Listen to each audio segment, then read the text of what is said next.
That's right. I'm looking around and I'm wondering, why the fuck are you watching this show right now? You want to know why? Well, my mic's here. You want to know why? Why right now? Actually, let me enter Bret Hart mode. Right now, you're watching the show right now because you know that we know that you know that we know that we're the shit. And you know what you do with hot piles steaming full of shit? You flush it down the toilet. But not this shit. This is the shit you preserve. This is the type of shit you put in your compost so you grow more vegetables. So then you can eat. And boy, do we love to fucking eat. I mean, frankly, some of us like to beat our meat. Some more than others, Jonathan. No, fuck. But, speaking of butts, but we'll get to that later. We are here. Another pube hair. We are here to bring you the latest news, rumors, recaps, ratings, facts. Maybe a dick. We don't know. But we're back. And we are here to show the IWC how the fuck it's done. By the way, whoever's watching this, I want you to count the fucks, how many times we say fuck in this fucking video, you fuck. And let me know in the comments below how many times we said fuck. If we break 100, pizza on me, boys. Pizza's on me. That's all I'm saying. Fucking if right. I keep saying fuck, fucking right. That's probably like 12 by now. Yep. So let me know if you're watching this. Count the fucks. Put it in the comments below. And winner gets a jelly bean. Anyways. But yes. I better say the name of the show. The fact of the matter is, you're tuned in to the Fact of the Matter is podcast. Boys, another week, a lot of snow, and we're not even making the dough. How's it going? What's up? How's it going? That's a fucking intro, yo. That's an intro. Yeah. If that doesn't get you ready for the fucking week, boys, snort beautiful. cocaine. That's the only way you're going to get going, is snorting cocaine. I'll tell you that. And I don't got any cocaine. I already used it all, so I think my nose is bleeding. Anyways, how are you guys doing? Good. Good. Sound good. You had a good week? Yeah. Nah, it's good. Another week of wrestling. We got a lot of news. We're gonna go over TakeOver. We're gonna go over the shows, and the big one of the week. The bigger one of the week, Elimination Chamber, is today, actually. Yeah, when you're watching a few hours. Yeah. Oh, When you're watching this, because you don't know when the fuck we're doing this. It could be last week. You don't know. Maybe we're doing it right back to back, baby. We're back to back, like Drake said. I think we should get right into it. You guys have anything to say in the intro before we get into this, or we just get right into it? Let's get right into it. Yeah. All right. So we're starting off with TakeOver this week. That's right, TakeOver. Coming from last Saturday. Now, boys, did you guys watch the show? Yep. I saw some clips of it. Nice. Yeah. Nice. What did you guys think of the show overall before we get into the match? I thought it was a solid What show. you seen? I agree. That was good. Yeah. Yeah. Good wrestling. Yeah, Yeah, definitely solid. I thought it was probably Solid.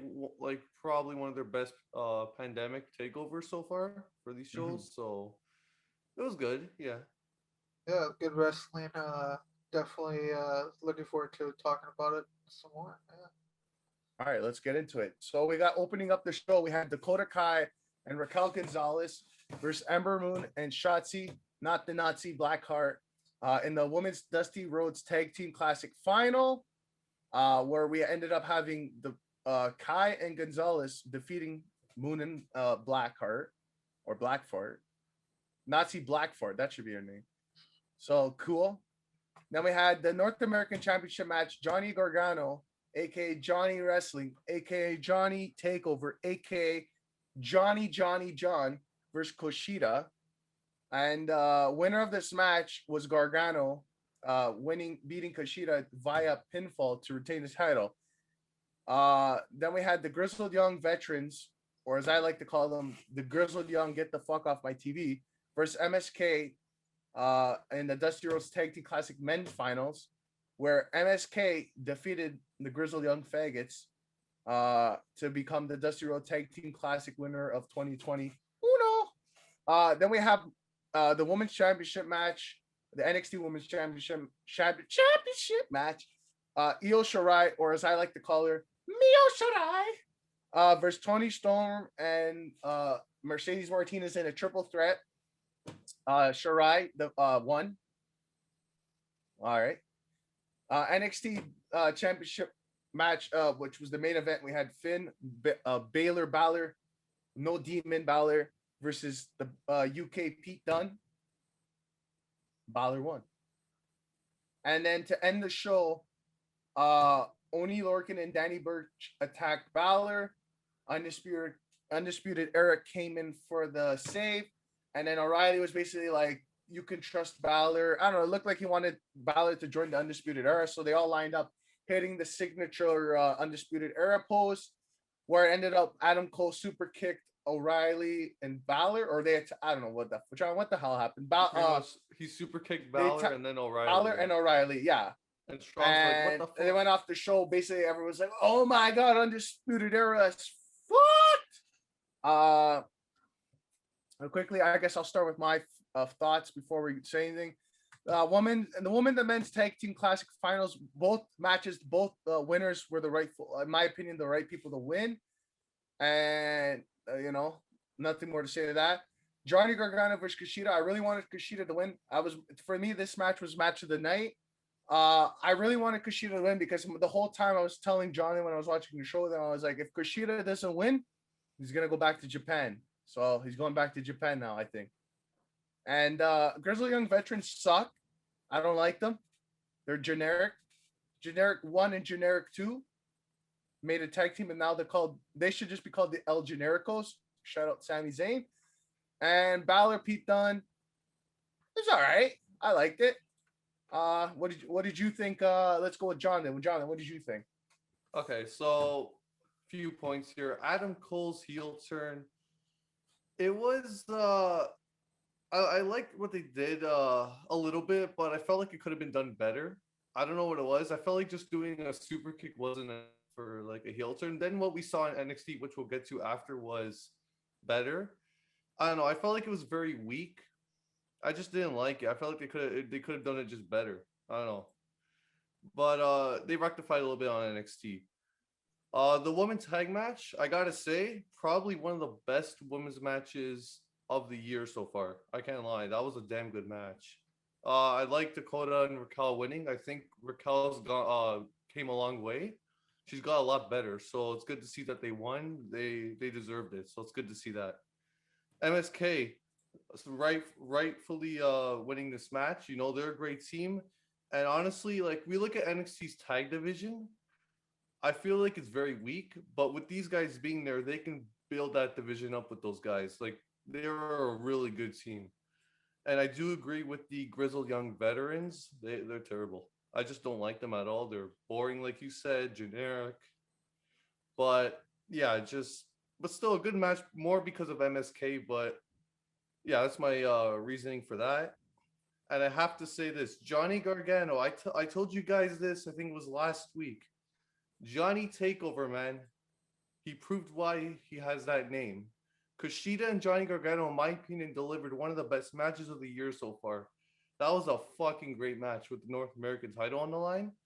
Kushida, he could have won, but Johnny winning, I mean, he just got the title back. I'm not going to complain as much, but it was a damn good match. I will say that. Probably one of the best matches of the year. And the women's title match was really not that good, to be honest. I thought the table spot where it just broke was the best part of the match. But yeah, that was definitely the weakest match on the show. But yeah, overall, it was a good show. I thought after the third match going into the women, it kind of died down a bit. The main event, it was really methodical, but I think it picked up a little bit. That's I'd probably give the show around maybe 6.57 out of 10. So that's my take on that. That's pretty much it. Okay. I thought it was a good show for sure. There was some good spots. I definitely think that the women's singles division, like it has a lot of people in it. The only problem is it's like when I thought this was gonna be like a better match. It's just I don't know the tag team match obviously was a great match for the women's. Dakota's great. And Raquel, I didn't think too much from her, like since she's came to NXT. But this match was a really good showcase for her. And I don't know, I knew Johnny was gonna win because for some reason NXT hasn't treated Kushida good. Like I don't understand what's up with that. Obviously, Kushida is probably one of the greatest juniors to ever be in New Japan, and the problem is, it's just didn't have a lot of like personality, other than the fact that he likes what's it called, Back to the Future, and obviously they can't really do too much stuff in NXT for that. But he's a great worker. He has a deadly submission, even though he has like this baby face. He's a deadly submission or specialist, but hasn't really gone for him. You know, it hasn't gone over for him. And Io's a great champion. Obviously, the table breaking isn't a good thing for her. And for that match, I mean, because it kind of like ruined the match because apparently there was supposed to be a big spot there. The Tony Storm when she went to brush the stuff off the table and it just collapsed. Yeah, that spot there. Yeah, that was yeah. bad. Apparently that was supposed to rough. be like a really big moment, and nothing you couldn't do in it. Do it. I mean, so you can't you can't continue the match after that if the biggest part of the whole match is just spoiled. You can't do it now. So it really ruined that match. I know Tony Storm is a great wrestler. I know Mercedes is a great wrestler. Obviously, she was a part of Retribution. Smart move going back to NXT.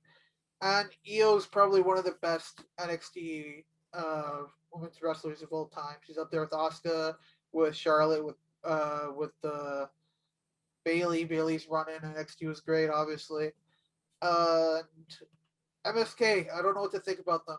I think it was a mistake signing with the WWE. They're good, member. They're good, but you know how WWE treats the tag team divisions. NXT is the same. I'm not gonna lie. They have fucking Danny Burch and Oni Lorcan as the champions, and they were treated like just jobber teams. I know that they had great matches with the Undisputed and all that stuff, and I think they're a great team. But they were on 205 Live, and if you're on 205 Live, unfortunately, that really diminishes you in the world of WWE. It doesn't make you seem like a big star. Look at like Buddy Murphy. Look at Cedric. Look at all these people. It takes them like a while to even be treated correctly, and it's crazy to say that the best 205 Live person is Cedric, because all he's done is basically just win the tag team titles. And what else? The main event, obviously, it's gonna be a good match. It's Pete Dunne and Finn Balor. If you thought it was gonna be a bad match, you have to get your mind checked. And Adam Cole, for sure, that turn, it needed to happen. If they were gonna go up to the main roster as Undisputed, they wouldn't be used. Unfortunately, what's his name? Bobby Fish. He keeps getting injured. Something keeps happening right when they're about to do something, he gets injured. You know, and unfortunately with WWE, if you get injured too much, they see you as nothing. Samoa Joe is definitely a product of that. You can see he got injured too many times right when he's about to get pushed, and it's messed him up. So, unfortunately, you're not going to see Undisputed on the main roster, and I'm perfectly fine with that because I didn't see anything good coming from them going to the main roster. You don't think that you don't see Undisputed ever getting called up? I think eventually I they're see gonna that. have to put them. Yeah, I see them up there, but I don't see them as Undisputed Era anymore. I think Undisputed Era is done. I think it's over. They're gonna be the Disputed Era. The Disputed Era. They're I gonna lose think the Un. I think we're just gonna have Fish and O'Reilly, and I think we're gonna get Roderick by himself, and Cole by himself. And Cole will go up because Cole has nothing left to prove. Strong doesn't have anything to prove, so I can see him go up. But I want that Kyle O'Reilly world title run that he deserved in ROH. He got it, but he didn't get to hold the title for a long time. I wanted to see him with the title, but obviously Karen Cross is a person on NXT, so yeah, that's all I have to say. Yeah. Oh, wait, before you want to continue, you guys. We're gonna take a break. Yeah. Before we got a couple more seconds. Grizzled Young Veterans are a great team. Zach Gibson. Okay, you guys talking shit. No. I love Zach Gibson. No, they're so boring. You haven't seen an entire arena take off their shoes because of fucking Zach Gibson. You hear the crowd start saying, if you hate Gibson, take your shoes off. And you see the entire crowd holding up a shoe and yelling that they hate Zach Gibson. Yeah, but that's I don't know. I found them boring. They were good in the last 5 minutes of the match, or the last for sure. Of the match. But they were just doing submissions. They weren't doing anything spectacular. I don't expect them doing flips and shit. But they weren't doing anything. They were just submission tag in, submission tag. It wasn't their time. Double suplex. It's the most generic shit. I didn't like it. Dude, it wasn't their time. It's not them. They're not the showcase. It's MSK for sure. I don't think they should have been in the finals. I don't think they should. We got a minute. No, they shouldn't have. They shouldn't have. We got a minute, and then we're gonna take a break. And when we come back, we're gonna get into Monday Night Raw. My favorite suicidal decision-making 3 hours of my life every week. But anyways, I guess we can hit that break. But yeah, that was TakeOver. We'll be back after this break. Emerson, fade it. We are back. Thank you, Zoom, for tapping out, you pieces of shit. You fucking... I'm gonna fuck... Anyways. But we're going right back into it. A little technical difficulties. Not as difficult as my last relationship, but we move on. We're going now into Monday Night Raw, or as I like to call it, Monday Night Contemplating Suicide. So Raw took place February 15, 2021, Tropicana Field, where it's been for the last fucking 2 months. Woo-hoo! Starts off with The Miz coming out and saying, it starts off with Miz TV and Drew McIntyre. Basically, Drew sits there like this. And Miz is just talking, where Drew McIntyre headbutts him and gives him a concussion. Not really. Where he leaves, and Miz basically goes on a decent promo, where he's basically summarized it, said, "I'm out of the chamber." And I asked Johnathan, I fucking was like, but it's not about me. It's not about me. It's about what's good for the show. Anyways, commercial break. We go into a 6-man tag team match. Hurt Business MVP and Raw Tag Team Champions Shelton Benjamin and Cedric Alexander versus Lucha House Party, Lince Dorado, the Super Lit Station, and Grand Metalik and Matt Riddle, or as I now want to change my cat's name to Cat Riddle. Who won this match? I don't know. Really? They won. Lucha House Party and Riddle won. I watched the show too. Lucha House Party and Riddle won. And we'll get to it later, but apparently MVP got hurt in this match. We'll get to that later in the news. That sucks. Miz is backstage talking to Adam Pearce. How the hell this guy became the manager of the show. Dick sucking. Miz basically says he wants to give his spot to a younger talent in the chamber. Basically said my partner Morrison's perfect for the spot. Mandy Rose is talking to Bad Bunny backstage. Where then Damian Priest walks up, and then the 24/7 people come in. Akira Tozawa, R-Truth, where Akira Tozawa, the current champion, or was it R-Truth? Who cares? Bumps into Damian Priest, and Damian Priest attacks him. And then he's like Damian Priest basically looks at Bad Bunny and says, "Dale, dale." Dale, go. Basically says pin him. And Bad Bunny is walking into Saturday Night Live, which is today when we're recording, or yesterday if you're watching this. He's walking to Saturday Night Live with the 24/7 championship. Great move. Ain't gonna do shit though. Then we get the, let's see, Raw Women's Champion Asuka and Charlotte Flair will take on Lacey Evans and Peyton Royce. But that's what you wanted. That's what they want us to think. Because match, how the fuck? Yeah, this match ended with no contest because Lacey Evans was pregnant. What the fuck was? Anyways, no, it's not about me, right? Though it's not about the fans. So Charlie Caruso. Sorry, it's her tits, man. Is backstage with Sheamus. Sheamus says she shouldn't be in the Elimination Chamber working against the odds. He's right. Anyways, who cares about that though? Kofi Kingston with Xavier Woods versus The Miz. If Miz wins, Morrison's in. If Kofi wins, that's what happens. We all go. Who won this match? Oh yeah, Kofi's in it. High spots in the chamber on Sunday, baby. That's what won. Expect Kofi to climb the cage. Shout out his kids. No, don't shout out his kids. Are you guys still there? Oh yeah, I'm still here. You guys are so quiet. I didn't know if the Zoom was still going. I had to look at the Zoom to make sure. I thought I was talking to myself. Okay, that would have been fucking embarrassing. Commercial break. Not for us, for the show. Lana will take on Shayna Baszler. Why? Who won? Lana won. Oh, wait, no. What? Wait, no. Winner by submission. Shayna Baszler. Okay, thank God. Oh, I was gonna say, God, what? Yeah, but Lana's universe. already beat Shayna anyway, so it's already fucked. It's not about the fans, John. It's not. It's about the fucking stock. Yeah.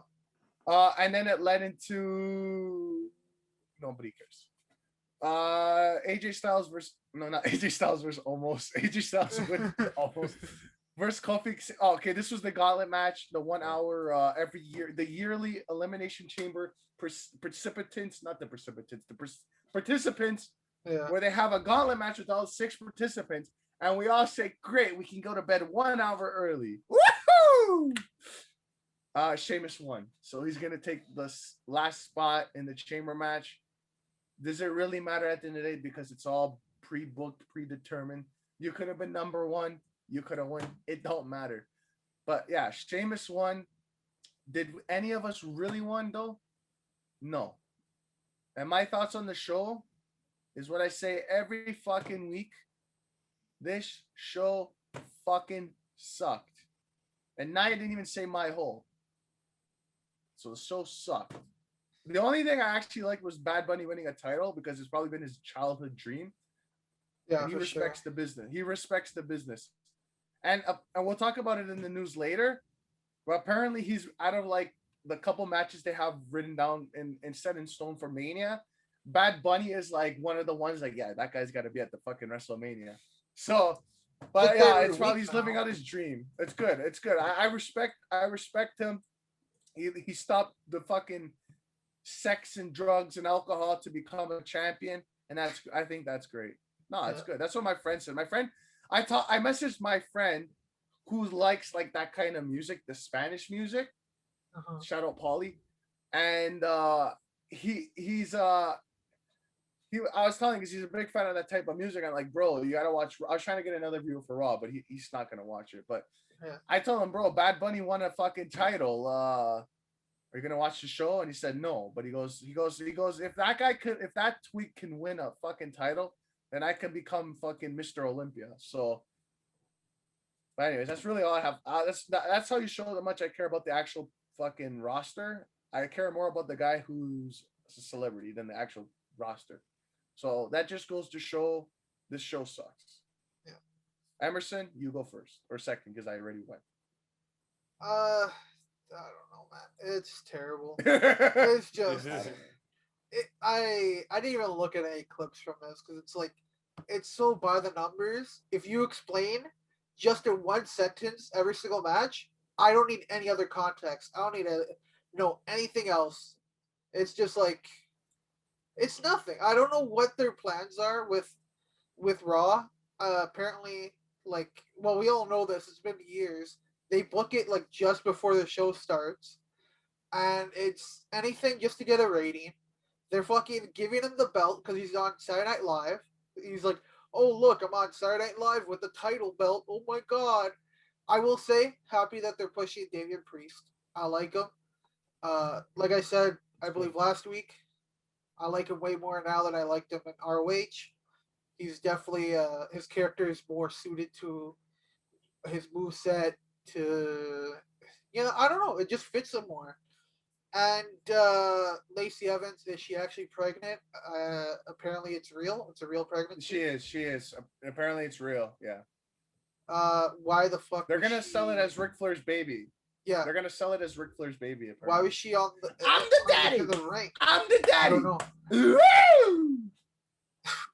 Why was she in the ring? That's what I want to know. You're pregnant? Yeah, I'm not even going anywhere. If you're pregnant, get the hell out. Yeah, you're fucking thing on TV. I don't know why. Yo, Becky did the best thing. Here's the fucking title. See you later. I'm gone for like a year. Yeah, that was the best decision. I think that was a good decision. Brandy Rhodes, I'm pregnant. Dipped. That's what you're supposed to do. You're not. She's not even. It's not just because.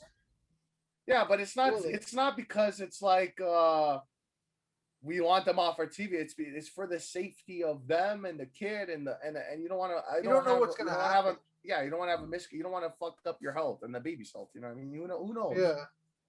Traveling. Are you gonna end up? You're gonna end up like Mae Young, and you're gonna give birth to a fucking hand. Yeah. You know. I don't know, man. It's listen. I don't know. I don't want no hands coming out of my asshole. So I'm just saying. Lacey Evans, if you want a hand coming out of your ass, you keep doing what you're doing. But if you want a hand to come out of your ass, that's gay. That's just fuck. You got a big hole, anyways. They fucked up Shayna Baszler. Let's be honest. She's not seen as anything now. The fact that Lana is a bigger star than her is fucked. I understand Lana has more time in the company. She is a good-looking females, and that's all that Vince cares about. He doesn't care about wrestling ability because because so many people would have been fired by now. Okay, Dana Brooke showed that she's a good wrestler now, but I'm telling you, a couple of years ago, I would have said fire her on the spot. But like I said last week, if you're a female and you're signed by WWE, you have a job forever. You're not gonna get fired. They're not gonna fire you because they can't. They don't have enough room on their women's division. They want even more women. Why do you think they've had 2 Mae Young Classics? Because they need a lot of women. Unless you're Zelina Vega.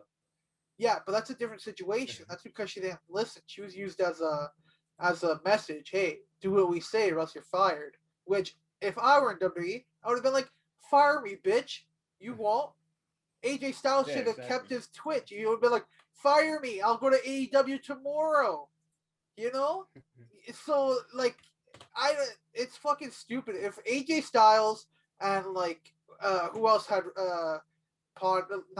Twitch stuff, if they came and they said, fire us, WWE would have to sit the fuck down because they're not going to do anything. But no, they fucking did it. They fucking bent a knee and they're like, yeah, okay, we'll do it. Bent the knee. Yeah, they're like, I'll fucking suck your dick, WWE. I'm sorry for fucking having a Twitch. It's fucking dumb, man. It's actually stupid. By the way, I forgot to say, ratings 1.81 million. They were slightly up from last week. Don't worry, it will go down. You know what they say? Wrestling. Everything that goes up. Oh no. No. You know what they say? Wrestling is a soap opera with men in tights. And if you look at fucking like Days of Our Lives and all that shit, it's still being watched by people because they grew up with it, and they have a for some reason a connection to it, and don't care if it's bad. So just like those people who watch WWE still. Also, you're the problem. I don't know what to say. Yeah. You're the problem. You fuck. Oh, another thing. By another saying, 2 sayings. One, everything that goes up must come down. And 2, when they give you lemons, you make lemonade, or a good wrestling show. Okay. Jonathan, All you right, go. Here we go. All right. So obviously, Raw every week fucking sucks. But Wow. I think this was probably one of the worst Raws of all time. Honestly, like there was nothing on the show out of the 3 hours that were good, outside of maybe 1 to 2 minutes of Ric Flair saying, "Call me daddy." Frankie, say it again. Woo! Call me daddy. Ladies, call me daddy. Him saying that was the best part of the show, and then Alexa scaring Randy in the gauntlet match. That was like 1 to 2 minutes of the best part of Raw, and then the 2 hours and 58 minutes of the show was fucking terrible. So yeah, one of the worst Raws of all time. And why is the WWE champion taking pins in non-title matches? I don't get that. I don't think any champion should be taking pins in any non-title match because it makes them look weak. Unless obviously it's for the title and you're going to change the title to someone else. Makes sense. But that's why with Sheamus pinning Drew McIntyre, it makes no fucking sense. Like they always do it with these champions. Why? To get them a number 1 contenders match? Like that's lazy. Like have this person beat other opponents, you know, build them up, and if they have 4, 5, 6 wins, then they'll get a chance at the title, and then they can face at the pay-per-view. That's how it should be done. Not let's beat them in a one-on-one match, then get another match at the pay-per-view, which is for the title this time. Like it's fucking stupid. It's so lazy. And speaking of laziness, the gauntlet matches fucking suck too. I hate them. I thought it was good. I thought this one was good. Apparently, Yeah, it was good. I don't care for them. When they say gauntlet, I'm like, oh, go to bed early. Like I just don't care for them because they do it every year. That's the problem. Why are they doing it? They did a month ago. Change it up. Do a battle royal or something. Didn't they do it a month ago when Nakamura got that big moment in there and Adam Pearce won? Yeah, that was like a month ago. Yeah. And yeah, like the only gauntlet matches I think I liked was the one with Seth when I forgot how long he lasted. It was an hour. He pinned. Didn't he pin like Cena and Roman in the same night? I think it was. He had like a great performance. That was good. That was a good one. Was it 2018? Was it Elias who won that too? That match? No, Braun won that, didn't he? Braun won it? I don't know. All I know is Elias. Yeah, all I know is my boy Elias was in it and he looked good. So I fucking love him. Guys. Matt Riddle. Oh my god. But yeah, and the other one I liked too for gauntlet matches was Kofi. That was another one that obviously led to Kofi's big moment at WrestleMania. The Xavier and the Big E were like, if they don't win, you're out. Like at WrestleMania. That was good. But like overall, like outside of those 2 gauntlet matches, I liked all the other ones are terrible. Like this one, for example, yeah, it was so bad. It's just so lazy of creative. Like they're like getting away with creating a show for like that hour and a half for the last part of Raw. It's just laziness. They don't want to create anything, so let's put them all in one match, or not one match, but like take up the last hour, just do a bunch of matches. Like I hate it. It's so lazy. They don't create anything like that. That's pretty much my rant on Raw. Let's move on from Raw then, because I don't want to spend time. It's like taking a shit. Once you take the shit, why are you gonna leave it in the toilet? Oh, thank you, phone. Fucking Siri. You hear the Terminator? You hear that? The Terminator's coming alive. But listen, as I was saying before, when you take a shit in the toilet, you don't just look at it and you're like, wow, like it's the Mona Lisa. When you're done, you take the shit and you get the fuck out. You know what I mean? So let's move on.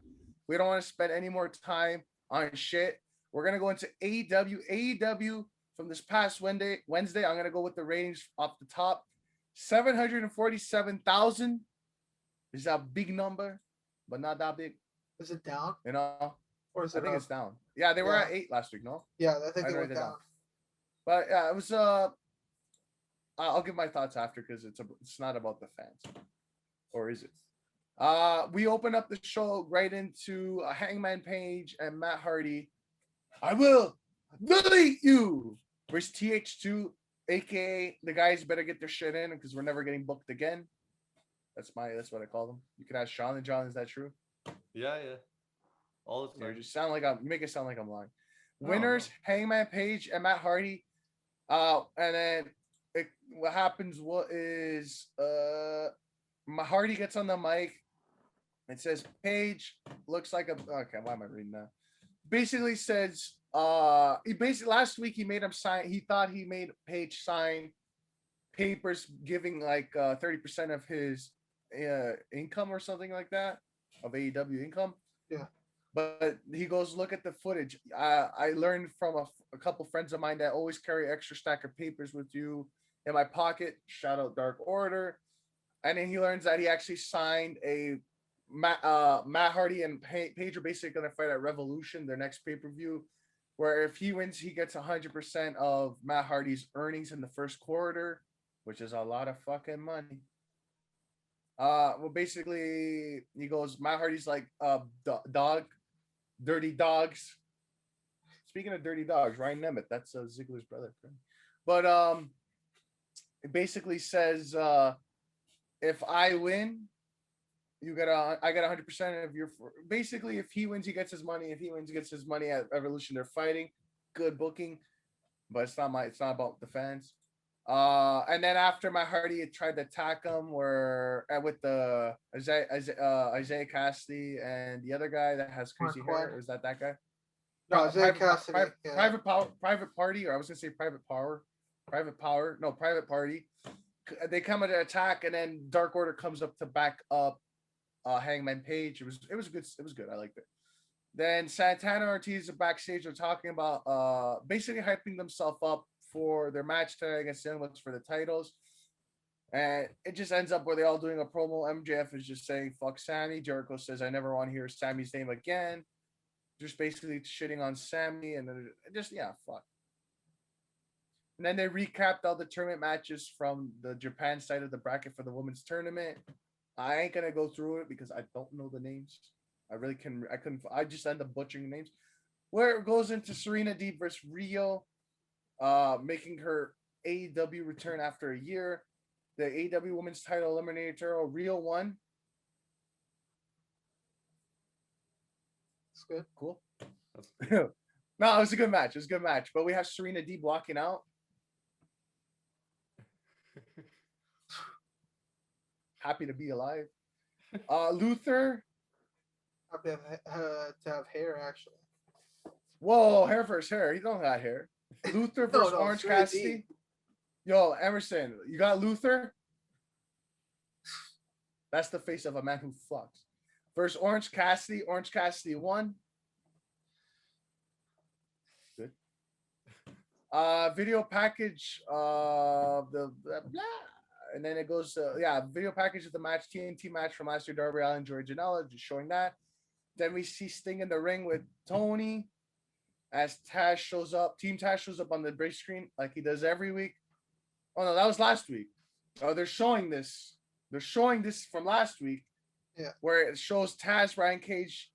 Oh, that's his name? Hook? Yo, Jonathan, his name's Hook. It's not Faz. Yeah, Taz's son is Hook, yeah. I thought it was Faz. Faz. Oh shit, I've been calling him Faz. That's what I've been calling him. I'm like, Jonathan, it's Faz. Oh shit. You didn't know that? I thought you were just joking. No, legit, I thought his name was Faz. I didn't know his name was Hook. Oh Taz shit. and Faz. That's what I thought. I actually Jonathan was the one that told me. He goes, Taz and Faz. So I've been calling him Faz. What did I say? What? When he was on TV, I'm like, who the hell is this joking? fucking... I thought you were doing it. You didn't say that. It's his son, Faz. Usually when you joke, you're supposed to be like, here's the joke. And then you say, yeah, this was the joke, but you were just like, this is the joke, and never revealed it was a joke. This whole time, I'm thinking this man's name's Faz. I tweeted at him. I'm joking. Hey Faz, I love the work. Good job. First of all, I don't remember me saying that. I do. I thought you were actually just joking, like when you said that, Faz. I'm like, okay, I didn't tell you actually.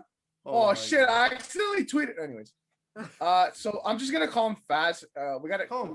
The show progress. Listen, it says Hook, but if I take my glasses off, it's blurry. It says Faz. And I'm gonna say it's Faz. So, anyways, Taz, Cage, and Hook make their way to the ring to call out Sting And the man, he comes to the ring. Sting's music hits with real snow because it's been snowing in the South America, not South America, South in America, South the southern of America. Is that southern end of America? Shout out Texas. I hope you're not fucked. He tells Sting he needs that basically just they're putting promoting their match for Revolution, the street fight, the 2-on-2, and also the other two of the members, Ricky and Hobbs. Hobbs. Weren't there Hobbs. because of the weather, the shit weather storm in Texas or Southern America, fast, and ended up where Cage power bombed Sting, and everybody was concerned for Sting because he's an old man. Yeah. But he's a wrestler and that's his job. So he's fine. Backstage, Eddie Kingston talks about how he wants. They're gonna tag tonight. Main event: Archer, Ray Phoenix, Moxley versus Eddie Kingston and the Butcher and the Blade with the Bunny.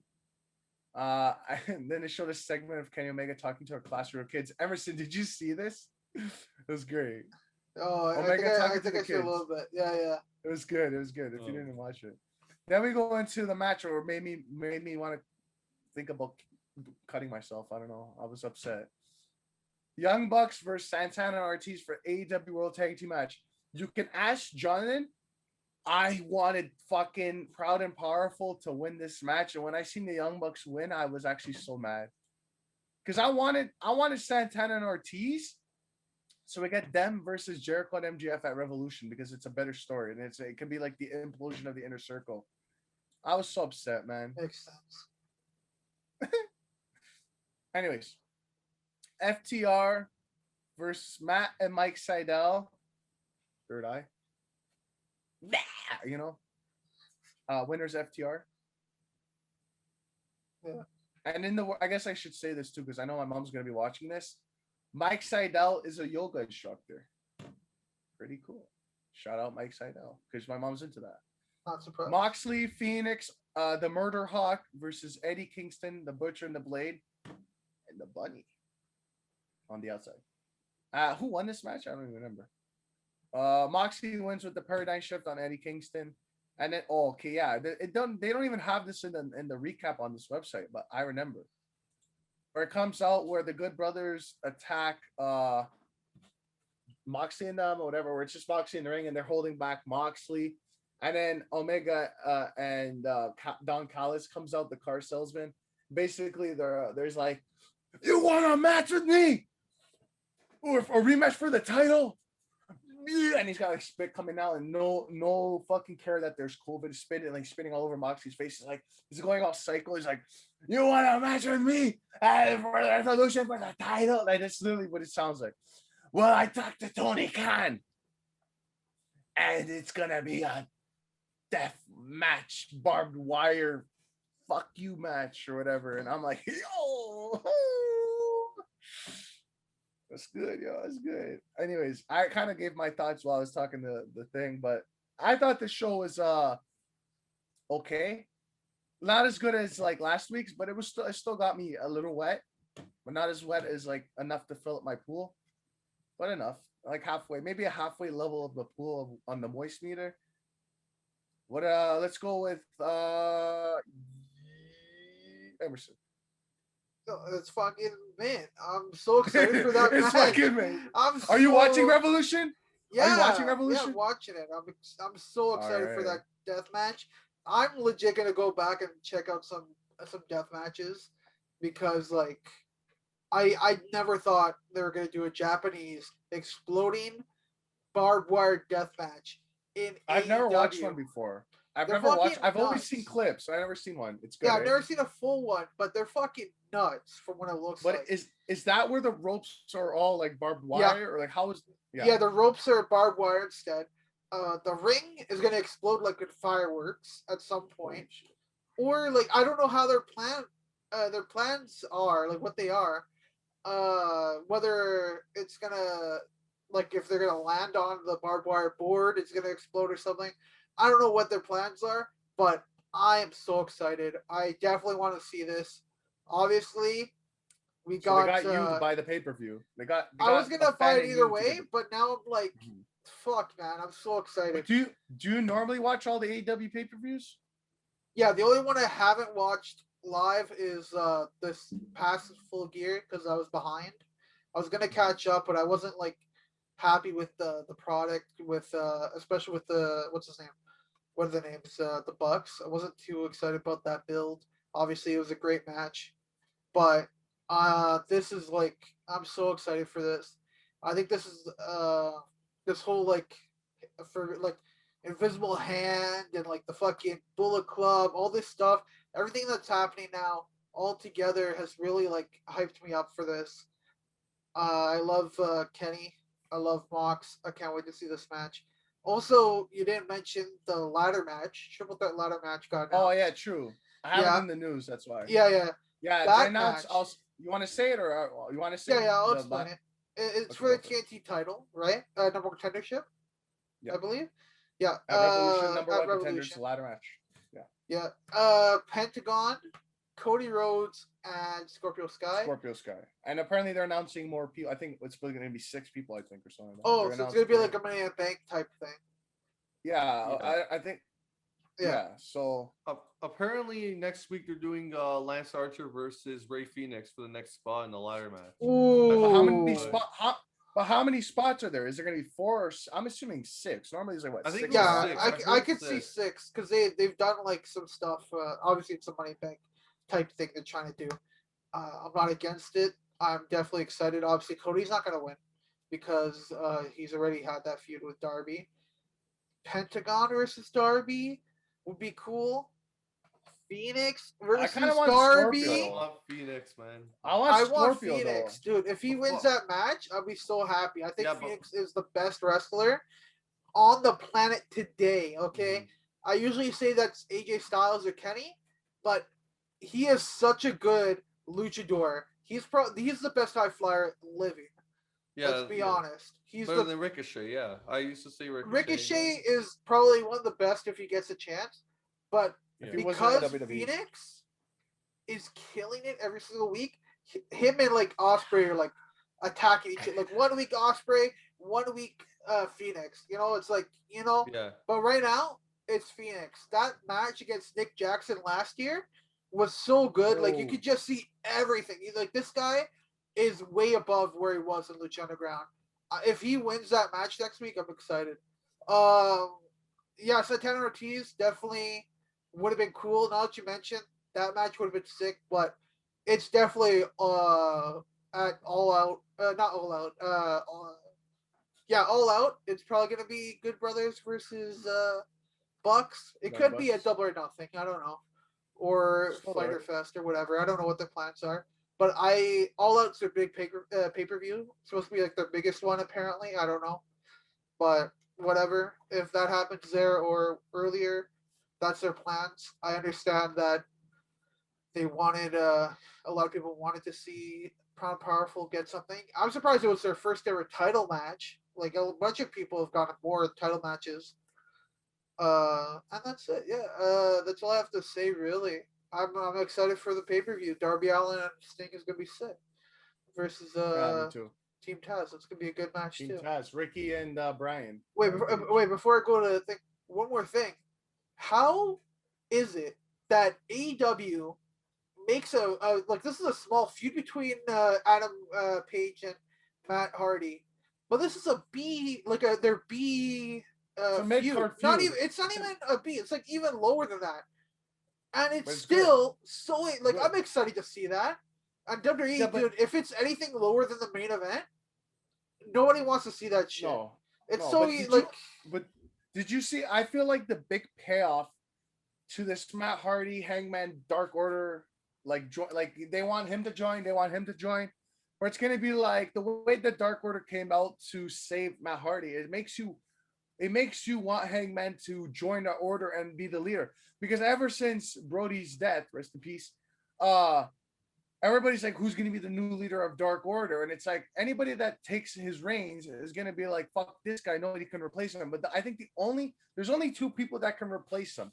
his son, which they're not gonna do because it's his son. Not yet. Yeah, that's gonna be like the Or future. Hangman, because the whole thing was they want Hangman to join. So if Hangman joins and eventually becomes the leader, I feel like the fans can get behind that, and everybody wants it. Anyways, Jonathan, your thoughts before we take our next break.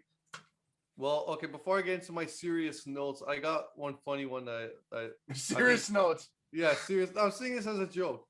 I feel like Taz should have said in this promo this thing, "You son of a bitch! You made I'll do it. Son of a bitch! You son of a bitch!" I gotta say it every week when he's on the show. You son of a bitch! Sting! You fucked up Texas. Okay, I was pretty much gonna say that, yeah, because Ricky and Will Hobbs were there, so yeah, that'd been fucking great if you said that. You son of a bitch! Did you not watch the news? Okay. You see Texas? It's fucked. It's fucked. You see that car? My car's frozen. Back in New Jersey. Anyways. Okay. All right. So the exploding, I think they're calling it the exploding barbed wire death match. I think that's what it's called. Whatever. Yeah. That's gonna be great. Like, I've never seen one, of course, but like I think it's gonna top their lights out match at Full Gear they had a few years back. It has to. This is gonna Yo, be like people thought that was too much, but it wasn't. No, I think that match was good. That was perfect. Good. Once in a while, you need a match like that. As long as everybody's okay. This one's gonna be too much in a good way. Yeah. I hope it is. I hope. Yeah, that's why. Like, I'm excited to see it. I've never seen a match like this, but it's a really I've never watched the match. Feud. It's a really good way to end this feud because it's been a great rivalry between these two guys. So yeah, I'm excited for that. And the Proud and Powerful stuff, you know, I agree they should have won, but I felt like the way they lost too was really stupid. You just have Ortiz at the apron. We're the best, and then he gets in the fucking ring and he loses to a roll up. That looks so stupid. That should have been produced better. Yeah. And it's like, come on, like that was not good booking right there. But yeah, I agree that the story would have been there if they won against MJF and Jericho at Revolution. Yeah, so it's a shame we're not getting that. But like, I don't know what the Bucks really have to do with the Inner Circle right now. It should have been the Bucks right now with Gallows and Anderson and Kenny. They shouldn't really do anything with the Inner Circle. It should just leave the Inner Circle doing their stuff, you know? I don't know. I feel like they're just there and they're the tag team champions. It makes no sense. And I have to admit, the women's match was really good. Riho and Serena Deeb, they put on a great women's match. Like, that's why this week they had the women's tag match in NXT. That was good. Even here in AEW, they had a great match for the tournament. Even like Riho, I gotta say, like, even if she's not that big in size or whatever, she's a damn good wrestler. Holy that's why she had the title for so long. Yeah, she is a damn good wrestler. For like, people want to say, oh, it doesn't look like her moves are effective. She's fucking great. I'm not gonna shit on that. You know, I don't care what your size is, but I think she can run circles in like most of the women in WWE. The way she wrestles, holy shit, she's good. I don't really care about size there, but honestly, yeah, really good wrestler. You see, like Full Gear 2019, they just announced the match between her and Emi Sakura. Dude, it was probably one of the best women's matches I've ever seen in my life. They fucking killed it. Yeah. If you go back there and watch that, definitely do that. Yeah, and then the last thing is this is not really a Dynamite thing, but I just want to ask you guys. Do you guys first of all watch Dark? I'm just curious. No. I used to, but I'm fucking like in July right now in Dark, so I'm really far behind. But I used to, and it was really good. Okay, all I'm gonna say is this. I don't know if you know who this guy is, Casey Navarro. Sign this guy. Oh, God, I've known who he is before Dark in AEW. The guy is fucking great. Yeah, sign him. Sure. I hope they do. Do you know who he is, right? Yeah, I know a lot of these indie guys, and he's really good. Oh, yeah, he's good. Frankie. Yeah, I've been sorry. fan of his. The hell's that? I'm trying to move him around. There you go. Oh, no, I'm over here. There we go.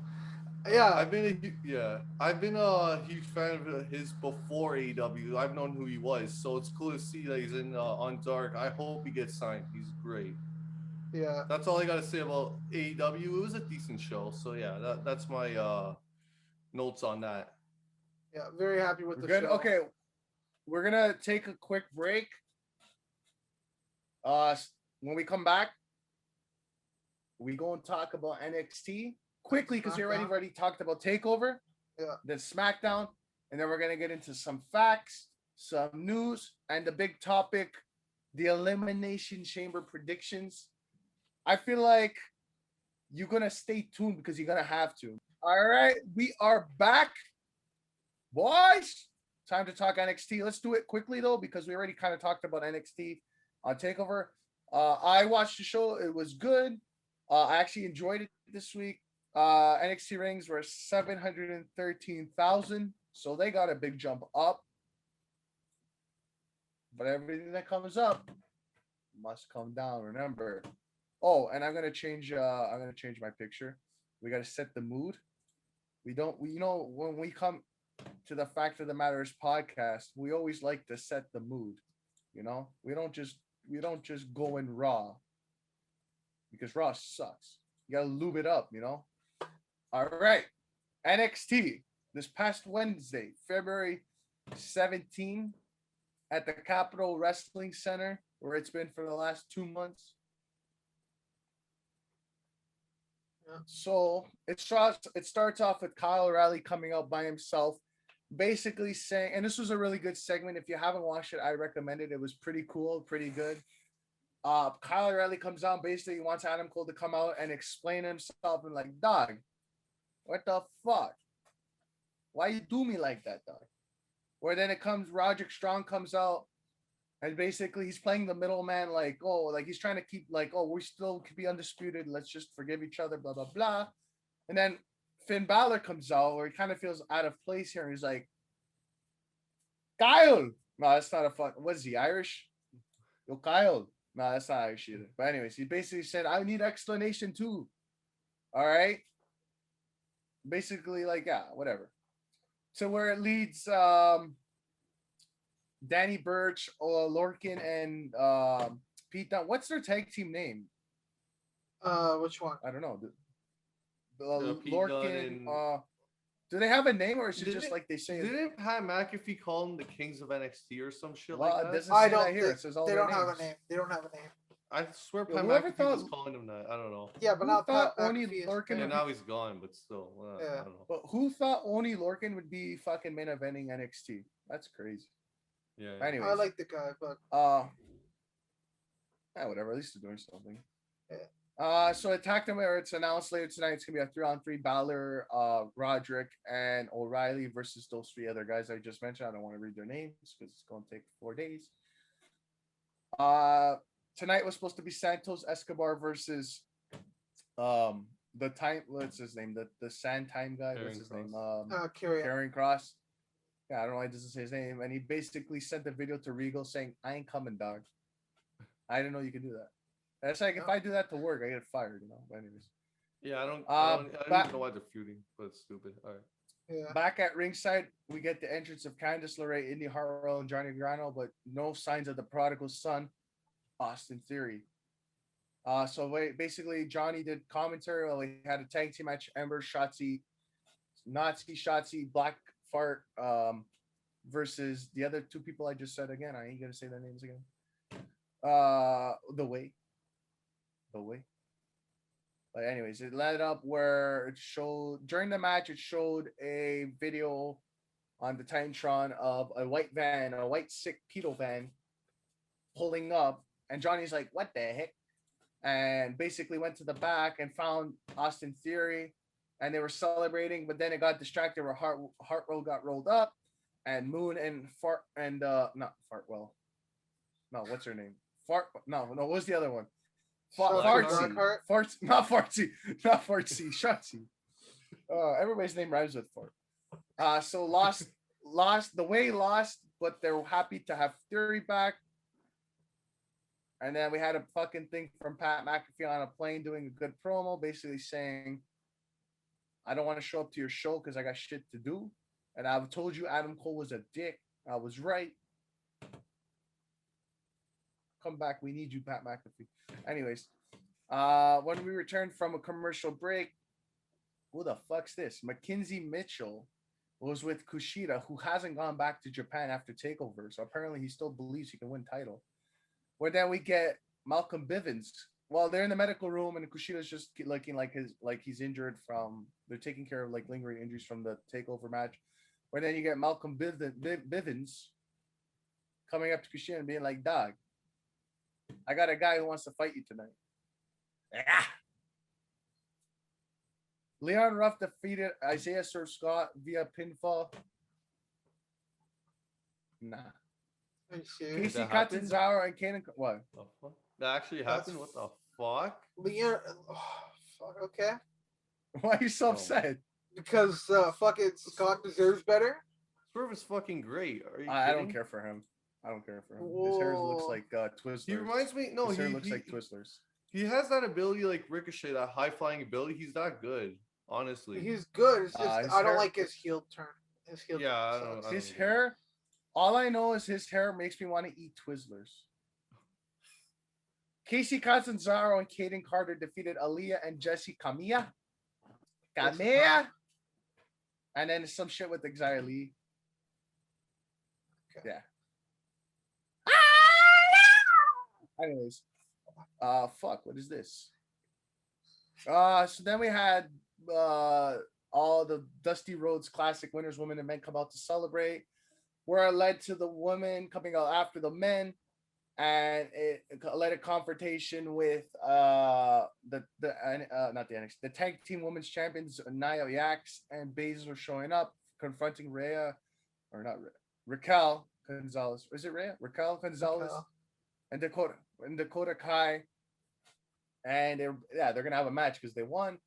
And something about a line from Raquel Gonzalez saying, "I'm gonna shove this dusty boot up your hole." Great line. Salting the hole. So they're gonna have a match. We can have Baszler back in NXT where she's the best and gonna be booked good. I'm excited. Let's Did just you keep actually it say there. that though? The boot up the hole. Oh yeah, watch it. It's good. Okay. That was good. It was good. As I actually didn't mind Nia and Baszler, but it's because as soon as they walk through NXT, they're getting booked and they're like being written good. Like you don't understand. You know Triple H has a hand in it, but as soon as they go back to Raw or SmackDown, they showed up on SmackDown too. Like it's like cringe. Fucking Like trash. you'll see when we talk about SmackDown. Kushida defeated Tyler Russ via forfeit, so he will not be going back to Japan. Zoe Stark, no relation to Tony Stark, defeated Valentina Flores. And then their main event, Pete Dunne, Danny Burch, Oney Lorcan defeated Finn Balor, Roderick Strong, and Kyle O'Reilly via pinfall. Pete Dunne got the pinfall with the bitter end, where it ended up Adam Cole came at the end of the match and attacked O'Reilly and I guess Balor. And it ended up where we could talk about this in the news more if you want, or talk about it now, but basically it ended with Adam Cole attacking O'Reilly, and then he was selling. Basically, it's in the news where there was some backlash on social media where he was selling it looking like he was having a seizure, and he was getting like footage from the fans there that he was getting stretchered out. And Triple H even came out, and it looked like he was actually hurt or having a seizure. And people were on social media concerned and complaining to WWE about it, and it was just they had to come. It was so bad. Like the fans thought it was so real. Like O'Reilly is so good at his job that they have to literally make him come out the next day and tell the fans he's okay. Yeah. So makes me wish I grew up in the Attitude Era when there wasn't, you know.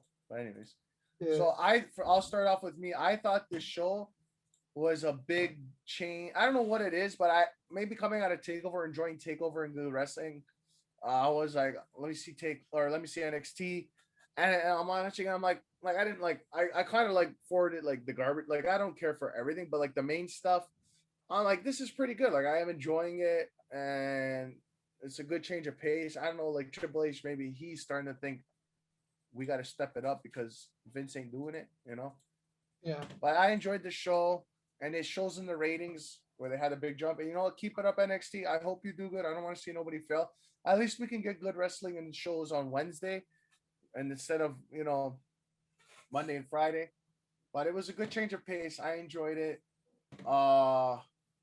Keep doing what you're doing. I don't really have any too much deep complaints or jokes, but keep it up, and hopefully Wednesdays can be the night of wrestling. That's all. That's pretty much it. I don't really have anything too detailed to get into.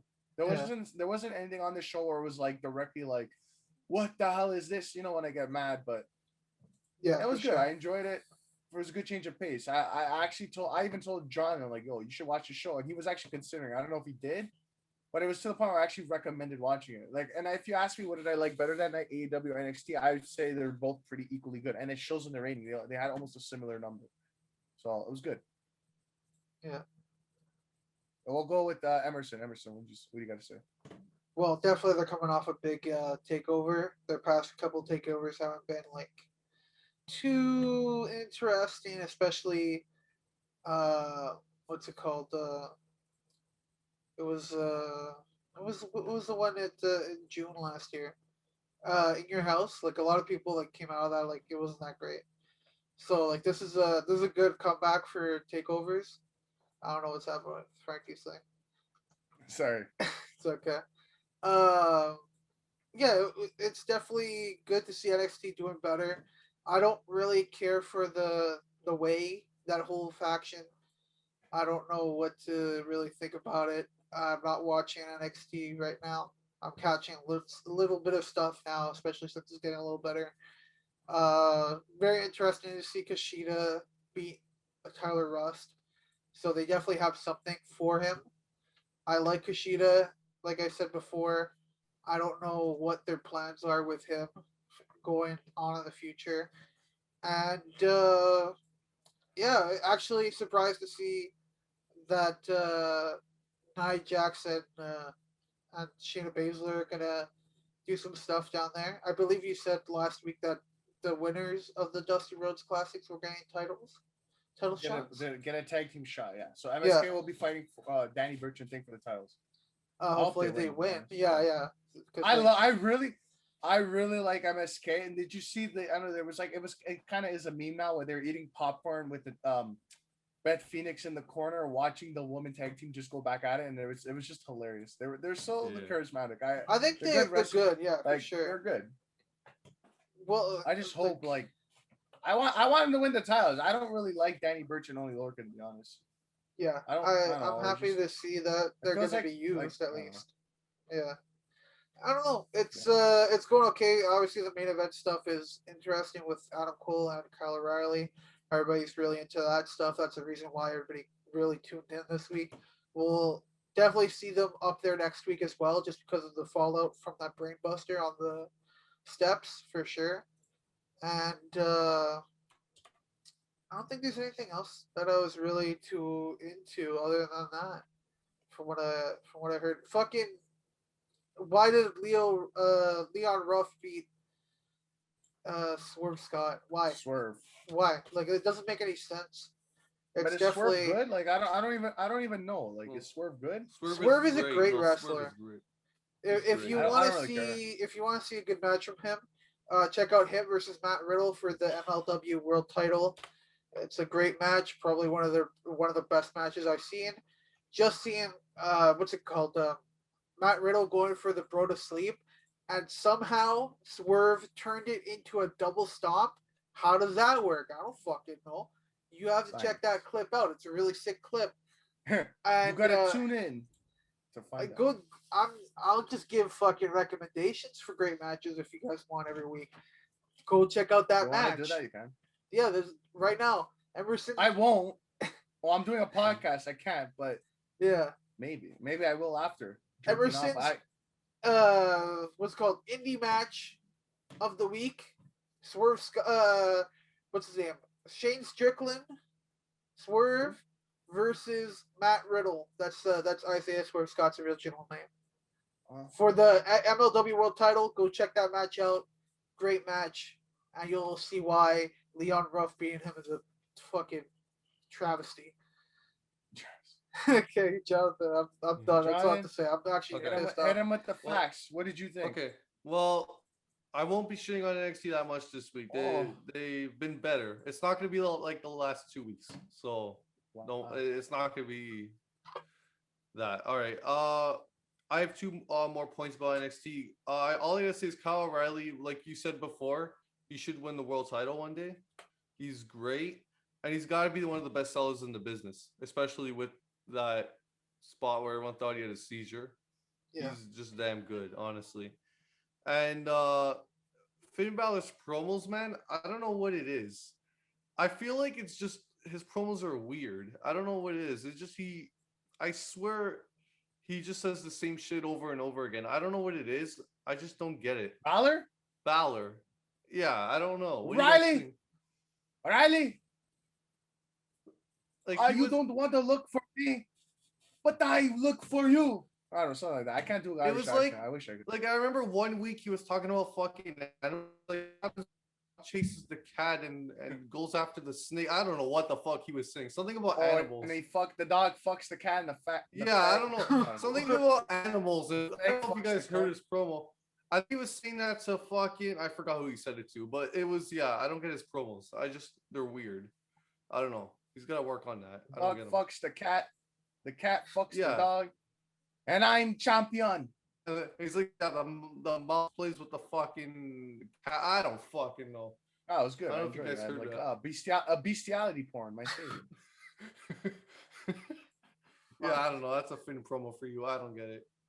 That's pretty much it. Not that much about NXT because we said most of our points for Takeover, so Yeah. we can move on. Yeah. Good to go. Yeah. We're going into SmackDown. Let me get the picture up. Hold on. We gotta set the mood. Boom. Boom. It looks like I'm a fan. It looks like I'm a fan in the crowd. Kushida. Anyways. What are you laughing? It happened on the show. I know. It happened on the show. I was at your house watching this. See me laughing. I know. It looks like he's getting. Look, it looks like Edge getting a blowjob. Wow. I'm like cutting off Roman. Oh my God, Edge. Live sex celebration too. They did it. They did it, baby. Raw, not Raw. It felt like Raw. 2.072 million for the rating. Is that up? That's Yeah, up. that's yeah. up. That's up. Yeah, that's up. It's up. Both Raw and But SmackDown are up. you know what they always say. What goes down must come, or what oh, fuck. What goes up must come What down. goes up, what goes up must come. Like a dip. All right, SmackDown. February 19, 2021, Tropicana Field. As show opens up, not with Roman. Hold on, I'm gonna put my background back because it's all right. Now we're getting we're in the show now. All right, I can keep Kushida up if you like it. Look at Kushida. Look at him. Look at him. Well, put me title, or I go back to Japan. Anyways. So show opens up for the first time in like 3 months. Not Roman, but Edge comes out. I understand, or I am gay. In the words of me. Edge comes out. Wrestling. This is wrestling. I'm doing promo basically. Roman, Uso, which Uso, Johnathan, Jay. and Heyman will come out, and basically they're going back and forth. Edge still has not made his decision. Where it comes out some good lines from both Roman and Edge, where Roman's like, "You better tell me who you pick because you know that if you pick me, we're the main event," or something like that. Or I don't know, I can't remember exactly. But I remember Edge was like, "The reason you want me to pick you is because you know if you pick me, or if I pick you, sorry, then you know that you're automatically the main event of WrestleMania because you can put me with anybody on the roster and that automatically is the main event." That was actually a really good line. Edge just continues to roast and shit on the younger talent, and I love it. I love it. There was that one segment with the Baron Corbin. Oh my God. We'll get to that. But yeah, throughout the show, you just see him with all the 6 participants of the chamber, and like all the heels, he just roasts them. Like, okay, I guess I'll just say it now. But there was one where Baron Corbin, Edge is just in the back on his phone, and Baron Corbin walks up to him and goes, "When I win, you'll face me at Mania." And he goes, "Next time somebody who I don't know, looks better than you and has more money than you, you bow down to him." And he goes, "You see what I'm wearing? $10,000. You see what I'm wearing on my wrist? $39,000. And he goes like, "My timepiece is worth $39,000. And then you see Edge. He goes, "You want to see my timepiece?" He pulls out his phone, 854. You want to see? Oh, I can text. I can. It was so good. Emerson, go watch that. It was great. I'll watch it for sure. Yeah. But yeah, basically throughout the night, like spread out through the night, he goes and confronts all the people in the chamber. So I don't have to talk about later. We go to commercial. Biggie's on commentary eating a microwavable dinner with his feet in a massage machine and a blanket on top, and he's got like a mini fridge and a lamp. It's like he's got a nice set. But basically, if you listen to the New Days podcast, that's him at his house when he's not wrestling. It was great. I was dying. So we get Apollo coming out to fight Nakamura. Apollo loses. You could slowly see. I don't know if he fully turned heel yet, but this could have been the heel turn.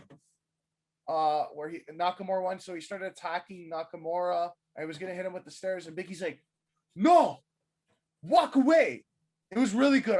I'm making fun of it, but it was really good. There, I guess I'll put the grass. No, San Francisco. But anyways, he's Biggie's like, "No, you lose, you walk away." So Biggie goes to attend to Nakamura, like, "Yo, dog, you good?" And then Apollo has the stairs, and he's like, and he hits like Biggie, kind of both of them, and he's like, he does like the Jake the Snake, and he falls over. Or anyways, I'm not gonna. But he hits him with the stairs, and Biggie's acting like he got shot. It was good. It was good selling. I enjoyed this. It was probably the best part of the show. It was fucking great, man. And it was like where Apollo was gonna hit him with the stairs, and then Biggie rolled out of the ring, and he was just on the outside, and then he was about to anyways, Russ like, "Put the stairs down." He's like, "Oh, you want me to put the stairs down? Okay, I'll put the stairs down." And he like threw it out of the ring, right where Biggie was, but the camera wasn't showing Biggie, so he actually got hit, but and Biggie's like, and he pulled him out on a stretcher, and it was good. Like, it was good. Like, I'm like, you got like Emerson, watch it. It was good. It's fucking good. I really liked what these guys are doing. It's good to see Apollo's doing something good. Fucking great. We don't watch it. It's good. Watch it now. Anyways, no, don't watch it. Watch us. We need the views. Basically, yeah. So Biggie's coming out on a stretcher. Seth comes out, puts a promo, something about his lawyers and Cesaro disrespecting him. Is it going to be Cesaro and Rollins at Mania? That'd be good. I think that'd be good. Yeah, he did a long promo. They showed stuff last week. Anyways, I'll talk about that. But yeah, Riot Squad versus Natalya and Tamina. I shit you not, Emerson. Do you know who won this match? Wasn't it Natalia or something? Guess who got the pinfall? Goddamn, Tamina got the pinfall over younger talent. That's the great. one who has Totally. kids. The one who has kids pinned the young ones. I'm just saying. What Does the she hell actually is have kids? that? Apparently, that's what I heard. Okay. I think 2. Okay. I watched the video the other day. People who have kids that you don't know about. Apparently, Asuka has a kid too. I don't know. That's what I'm hearing. Ding Dong Hello with Bailey, one of the worst talk shows ever. Nia Jax and Shayna Baszler waiting cringily at the fucking door. Some APA door. Except the APA door was good. Oh man, there's so much that happened in this segment. So much for so little. Basically, Sasha, Reginald, Bianca all come out. Basically, it's gonna be Bianca and what's her name? Sasha Banks versus the tag team title, Smackdown title at the Elimination Chamber. And then they had a match night 3-on-3. Bailey, fucking Nia Baszler versus Reginald, Bianca, and Sasha. So it's good to see Reginald's making moves in the women's division. He's gonna be great in the women's division, Reginald. Reginald Banks and Belair won or no? Yep. Yeah, they Yeah, did. they won. Wow. Yep. Okay. Oh yeah, Reginald got the pin. Some fucking James Ellsworth shit. Pinned Ray Nia Jax. That piece of shit Rey Mysterio and his ball sack of a son Dominic versus Otis and Chavo. Okay. Oh, by the way, before I get, I have to keep kayfabe. Dolph Ziggler and Robert Roode are on commentary. Jonathan Ziggler. That's Ziggler. That's Ryan Nemeth's brother, no? Yeah. You're right. Yeah. Holy fuck, Ryan. Man, it's good, man. You got the connection. Hopefully Ziggler can be something one day, you know. Okay, Emerson, listen to this. The match didn't even go too far in. Fucking, oh my god. Otis is in the ring fighting, I think, I don't know, who cares? One of them is I think it was Ray. It was Ray. Who cares? And literally, chat, this is some fucking WWE 2K shit. When you're like playing with your friend in a tag team match and you want to get tagged in, but you don't want to wait, so you just go into the ring by yourself and the ref starts counting. That's literally what happened. But Chad Gable didn't he didn't give a fuck. He got counted and they lost. Because it says by disqualification. I never seen the fucking this. This is probably one of the worst finishes I've ever seen in my fucking life. I was so like, this makes Chad Gable look like the biggest idiot. Yeah. Biggest idiot. It was so bad. And I was enjoying the show for like the first like 40 minutes. And I saw her going downhill. Anyways, I'm not even gonna say that. That's stupid. Carmella's backstage with Reginald, brings a glass of wine. She's basically like, "What the hell? You're doing your own thing out in the ring. I've seen that. Wine is shit." So are we getting a Reginald Carmella feud for WrestleMania? I don't know. That's personally, I want to see that. Go Reginald. Jey Uso, Sami Zayn, and Baron Corbin, the $39,000 watch wearer, versus Kevin Owens, Daniel Bryan, and Cesaro. In your typical 6-man, we got to sell the chamber match. Bryan, Owens, Cesaro wins. Where it ends out, how does it end? Did they all start attacking each other or something? I don't know. I remember Roman came out, Edge was out, Roman speared Edge, and I don't know, some fucking typical, like, we got to sell the fucking pay-per-view angle shit. I don't know. It was good. I enjoyed the show up until after Seth Rollins. So this is all Seth Rollins' fault, or we can blame Kushida. I don't know. But the show for me, it was better than Raw. But again, my whole fucking, it's 2 hours against 3 hours, so show flies by. But 3 hours, you don't, you just feel like you're gonna sleep. So I don't got anything really to pick out too much. I really hope it's Edge and Roman for Mania. Bianca and Sasha, disgrace to feuding. They shouldn't be teaming. They should be fighting. Unless it ends where they're Bianca or Sasha, somebody's got to turn on one or the other on the match on Sunday. I don't see them winning the title. Somebody's got to turn on somebody and just like, yeah, we're going to. Apparently, when we get to the news, that's going to be the match for the title at the Smackdown title at Mania. But if they're going to do it, like, they got to go for blood here. No, not for fucking, let's go for shopping. Let's go for blood. That's what they got to do. Matt Riddle, look at that, guys. And I got nothing too much to pick out. Be better, WWE. Johnathan, go. All right. So this is week 3 of where the fuck is Buddy Murphy and Aleister Black? That's week 3. We'll talk about that in the news. It's in the news, apparently. Well, I had to just mention that I'm keeping a streak going. We're on week 3 right now. So just wanted to let you guys know. Don't go into detail, but we'll talk about it after. Yeah, last week doesn't count, by the way. It doesn't, because he was out there, doesn't matter. He wasn't really on the show. All right. Apollo looks fucking great. I love his heel turn. I think it was his heel turn, so I'm gonna say it was. His interaction with Big E is fantastic. Like, serious Big E is the best Big E. Like, I love the whole interaction they were doing. Is like, oh, go back to catering and all that shit. Awesome. That was good. Fantastic program for the Intercontinental title. Honestly, this is good. I can't wait for the match whenever it is. It doesn't look like it's going to be a Chamber, maybe Fastlane. I don't see it going into WrestleMania. Definitely not. But WrestleMania, what they're giving us is great though. And Edge's promos, man, I've always loved Edge's promos. His intensity is amazing. Just what he says to Roman, I love that seriousness. Like I was just saying about Big E, he's got to be one of the best promos in all WWE of all time. But like, yeah, like sometimes, he'll have his comedy, like what he did with Corbin. I love him roasting all the cringe in WWE. It's great. Like when Baron Corbin said all that stuff. We already went through that, but yeah. And Bayley's talk shows are bad. I just hate them. So like, why does she have a talk show? Like, it's not funny. It's a complete waste of time. Like, why? And not just her talk show. All these fucking talk shows suck. Like the Kevin Owens one. Like I don't get them. Like what do they do? They just put props in the fucking ring and call it a talk show. Like it's not really a talk show to me. If you want a talk show, go look at Britt Baker's talk show in AEW. That's a fucking talk show because that actually has a whole set. Yeah. What we get here, they just put props in Oh. the ring. They'll put a fucking plant and call it a talk show. Like what the fuck? And I do agree with you, Seth. Probably after that promo, the show just went down. As soon as we seen Natalia and Tamina, that's it. Sasha's title reign, man. Her title reign is garbage.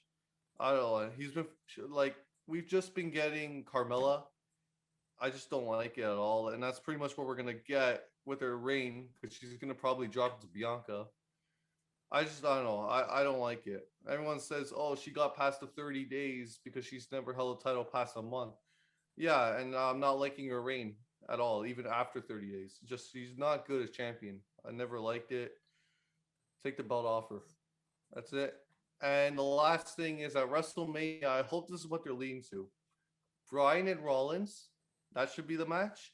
And Cesaro versus Big E. I would do that. I'd have Cesaro beat Big E, get Big E then into the main event program. I'd probably do that. I don't know if you guys would like that. What would you think? For sure. I think that's a good idea. That's a good idea. Yeah. Okay. Yeah. That's pretty much it for SmackDown. But yeah, after the set thing, like I said, gone. Done. Yeah. That's it. I have a couple major things about Natalia, but I'm gonna leave that for the end because I want to get to other stuff. Yeah, definitely weird that they have fucking Reginald pinning the tag team women's champions. Why? And is it confirmed that we're getting Sasha and Bianca for the titles? It's in the news. Apparently, it's set in stone. That's what the direction they're going to be going. I mean, I said it. For Mania. Yeah, I think I said it either last week or the first episode. They always do this where they have the tag team, the challengers facing each other, the world champion and the challenger facing the tag team champions. They might not beat them this time though because they're kind of teasing Nia Jax and Shayna versus Dakota and Raquel, so they might just keep that. But it's such a stupid like storyline. They've done this so many times now. Fucking Sasha and Bailey, Charlotte and Asuka, like they're teasing that. They won the tag team titles. They changed it, but I'm pretty sure it's still gonna be Asuka versus Charlotte at WrestleMania. I don't know entirely, but I think that's still the match that we're gonna get. But like it's such a stupid storyline. I don't understand why they do it. Definitely I like seeing them together, though. I think they were a decent team. That spot where Bianca held up, I think it was Shayna. She held her up and dropped her to a knee from Sasha. I think that was a cool move there. Bailey's talk show. I didn't even know this was a thing. And what the fuck is Bailey, like, what is she doing? Is she going back to her, like, her old character? Is this supposed to be like a mash between the two? Like, childish character plus this like weird heel thing. I don't know what the fuck's going on. I don't know. I don't understand it because she turned herself into this new character, this role model character. She doesn't want to be a role model. Then she has a teaming up with Sasha. So now she's like a fucking like I don't know goofy like thing with her friends. Then she doesn't have the title anymore. Now she has nothing. Like she has absolutely nothing. I don't know what the fuck's going on. And what's it called? The what the fuck's going on with Gable and Otis? I don't know what the hell happened there. Oh my god. Watch that too. They're saying that he's a heel now. They're saying Otis turned heel. What the fuck? That's stupidest move they could have done with him. I don't know. Otis is gonna be a fucking.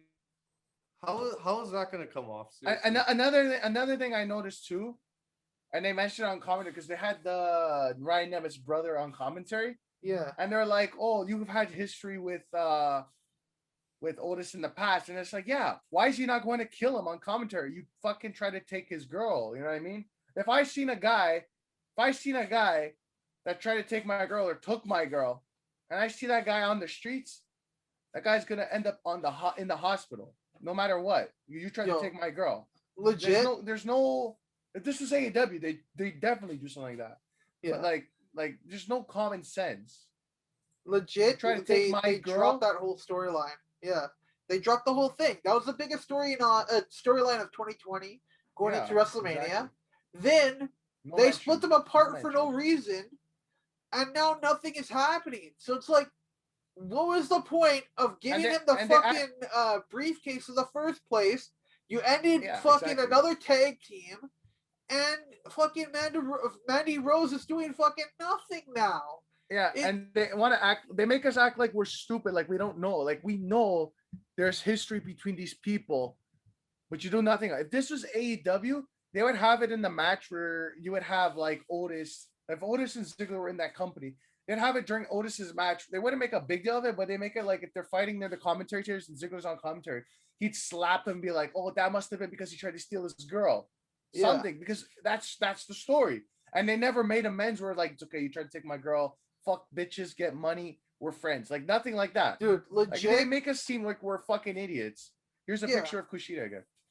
Legit, they went from, oh, I won the girl, oh, we're on different, no, I won the fucking Money in Bank, oh, we're on different brands. Now I have to stop caring about the girl now because I'm in a feud with my tag team partner. Oh, my tag team partner and us, we broke up, so now I'm on SmackDown doing fucking nothing. I guess I'll team with Chad Gable and Daniel Bryan. Daniel Bryan's like, oh, Cesaro's cooler. I'm going to team with Cesaro because he's a face now. So it's like, what the fuck is going on with like Otis? Like, what the fuck was the point of doing all that shit? It's like it took one character I actually fucking hated. I never liked Heavy Machinery. I thought they were decent in the ring, but I did not like the characters, and they just fucking ruined it. What's the point of doing all this storyline if the payoff is nobody wins? Nobody comes out looking good. No, the problem is they had Otis over. This guy was all. I was in the same boat. I did not like Heavy Machinery, but this guy, when he was doing his thing with the Ziggler man, I felt bad. I'm like, I want to support this guy. I want this guy to kick Ziggler's ass. And they had didn't they have the match at Mania or at last Mania? Right? Yeah, it was at Mania, and then it ended up where he got the kiss from Mandy. I'm like, it's like not your top. It's like a good lower mid card feud, but it was the most talked about feud. Yeah, exactly. Yeah, it was the most legit. Like, these guys deserve a fucking match at Mania because it's like they actually have a feud. They actually have a story. It's like, I actually want Otis to go and kick Ziggler's ass. And then, like, they just change brands and he wins the Money in the Bank and they treat him like a fucking idiot, like it's a fucking lunchbox, and it all goes downhill. They actually had something from a young guy and they fuck it up. Yeah. Like, sure. I don't understand. It's dumb. It's dumb. It's not, doesn't make any sense. And then, like, fucking, what's her name? Sonya Deville fucking leaves. What the hell's she doing? She fucking leaves for, like, okay, she left because of the whole She left for good reason. She left for good. Yeah, the whole stalker situation. That she comes back. Is she like a fucking GM? General manager. What the fuck is going on?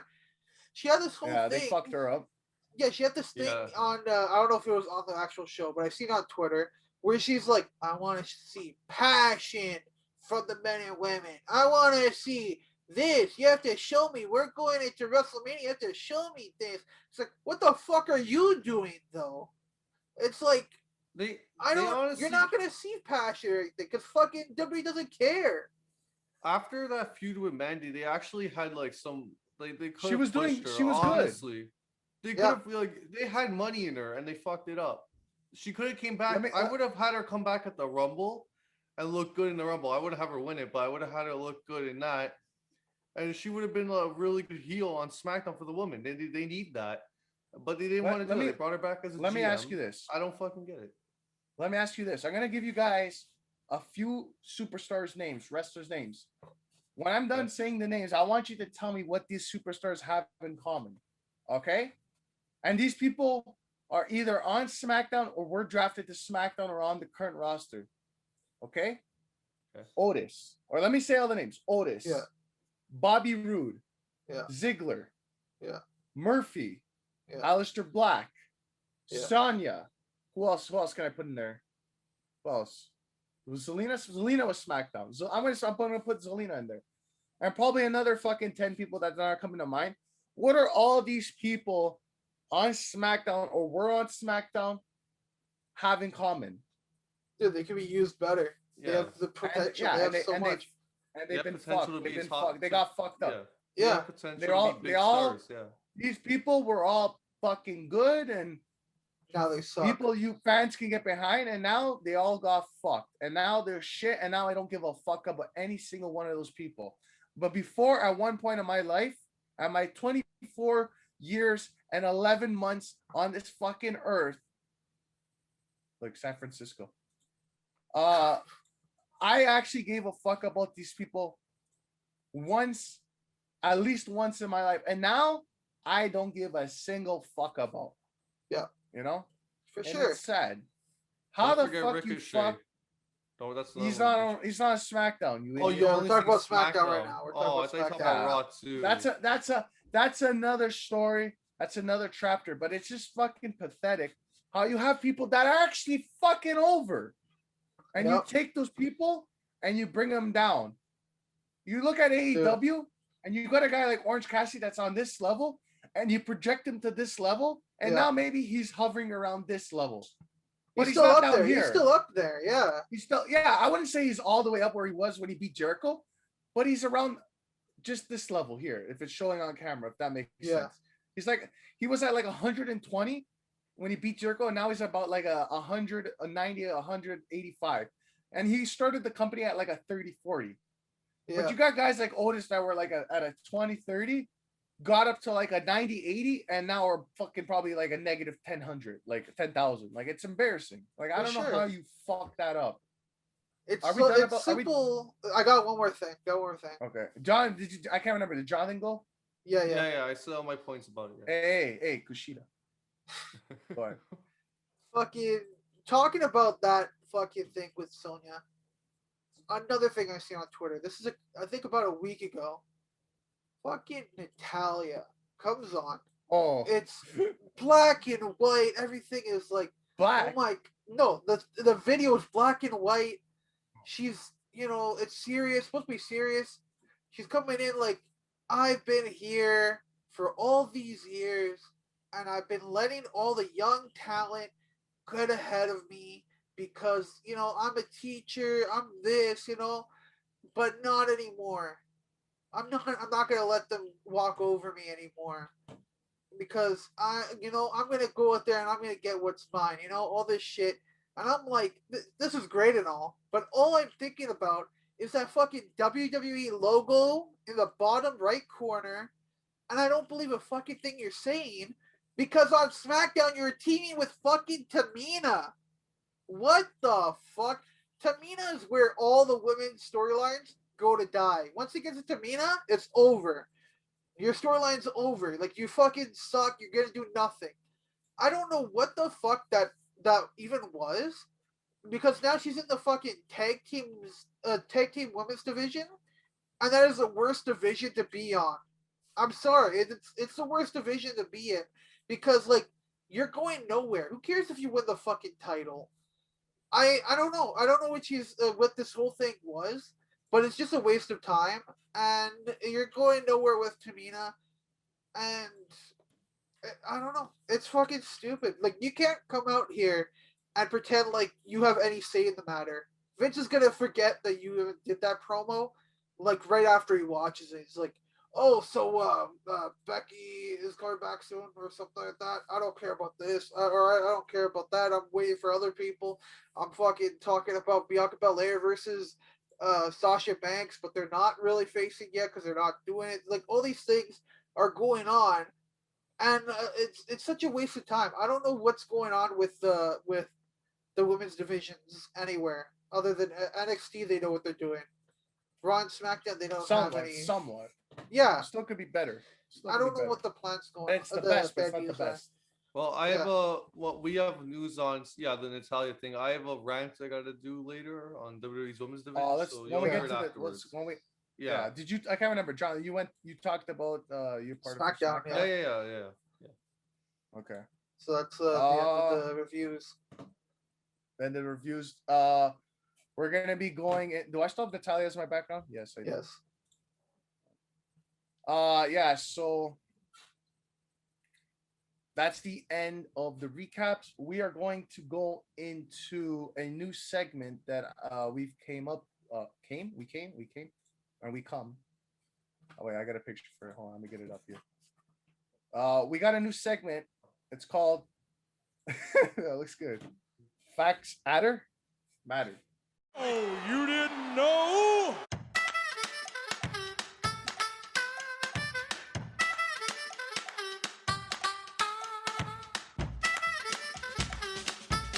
Coming for you, brother.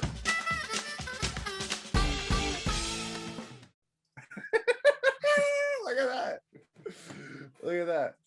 So yeah, we got a couple facts of the week because we are the Fact of the Matters podcast. Shut up, phone. And no. Anyways, so yeah, we're gonna have this new segment every week if we remember to do this. Some facts of the week this day or this week in wrestling to run by you and just make you go, wow, these guys smart. And we're not that smart. We just Google it. But anyways, so February 15th, 2004. How many years ago is that? That is 17. a long time ago. Yeah. Eddie Guerrero 17. wins the WWE title at No Way Out 2004. Let me run these out down. I mean, there's not really much talking to do about them, but it's just pretty cool facts to know that this happened on February 16, 2017, 4 years ago, because that's not a big calculation. I can do the math. George the Animal Steel passed away. Rest in peace. February 18, 2012, Ric Flair, woo! Call me daddy, was announced to be inducted into WWE Hall of Fame, which was 9 years ago. February 18, 2013, The Rock unveiled the new WWE Championship 8 years ago. This is pretty cool. 7 years ago, today, actually, February 20th, right now, he's tossing and turning. Scott Colton, best known to wrestling fans as, anybody know? Anybody? No. Any guesses? Colt Cabana. More recently, Scotty Goldman was released from WWE. He made the announcement on his MySpace. What? Really? Oh Wow, my that's God. so long. 7 years ago. Today. Wow. 11 years ago. Yeah, no, it's pretty. That's why these are fucking interesting. 11 years ago today. This probably happened right now. No, well, it doesn't make sense. It's only 6:30. Raw, February 20th, from Trenton, New Jersey. Shelton motherfucking Benjamin defeated Ric Flair to win the WWE Intercontinental Championship. Holy fuck, the guy won, yo. Yeah. That's crazy, yo. Jeez. Flair's putting talent over, man. That was good. Wow, some crazy facts, eh? Yeah. That's crazy facts right there. Some cool stuff. But yeah, I think we're gonna integrate that a little. Oh my God! Whoa! You hear that? We got some breaking news.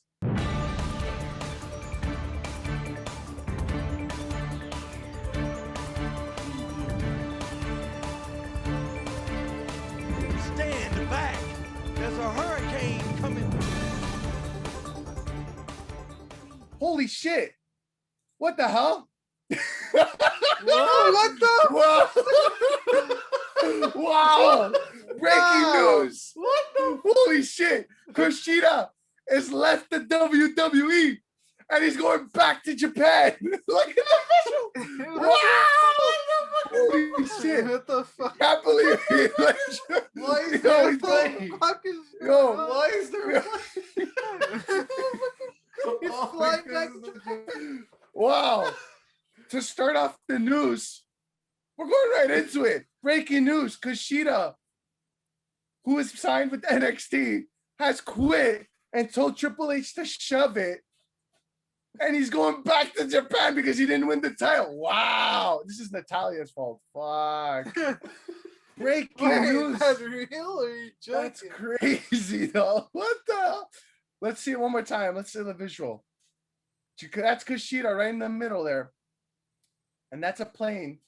And he's going back to Japan or back to Japan. Wow, that's crazy. Wow. That's, guys, you know that? No, That's wow. real. That's, know. that's crazy. Because I told you, I predicted that he didn't win.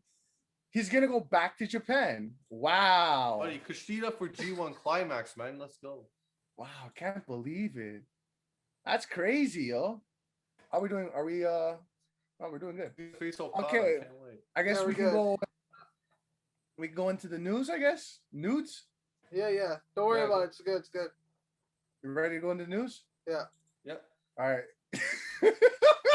What the fuck? What the fuck? Okay, now we're actually in the news. I'm on Kushida's lap. I'm on Kushida's lap. Let's do it. Let's do it. Oh, All right. So starting the real news here, we got a couple confirmed or locked matches for the WrestleMania 37. Apparently Vince still doesn't know what he wants to do with Drew McIntyre, which is a fucking shame. How do you Wait, not he know where you're doesn't gonna know book what he your fucking wants to do? Not with McIntyre yet. What the fuck? I'm pretty Yeah. sure it's gonna be Sheamus. Then. So far, the confirmed matches, there's still rumor. They're not 100%, but this is what's apparently going to happen. Edge and Reigns for the Universal title. Bianca Sasha for the SmackDown title. Randy and Bray Wyatt again. Yeah. And then we got Bad Bunny teaming with Damian Priest, aka DP, versus Miz and Morrison. And Shane McMahon and Strowman is the rumor for WrestleMania. This is the way it's looking like coming out of Raw.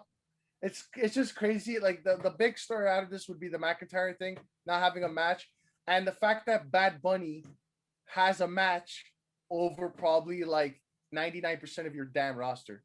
That's Yeah. crazy. That is crazy. Crazy. Anybody have anything to say to that, or are we just gonna move on? What? When did the Shane McMahon and Braun? thing- There was a segment on Raw where Strowman showed up.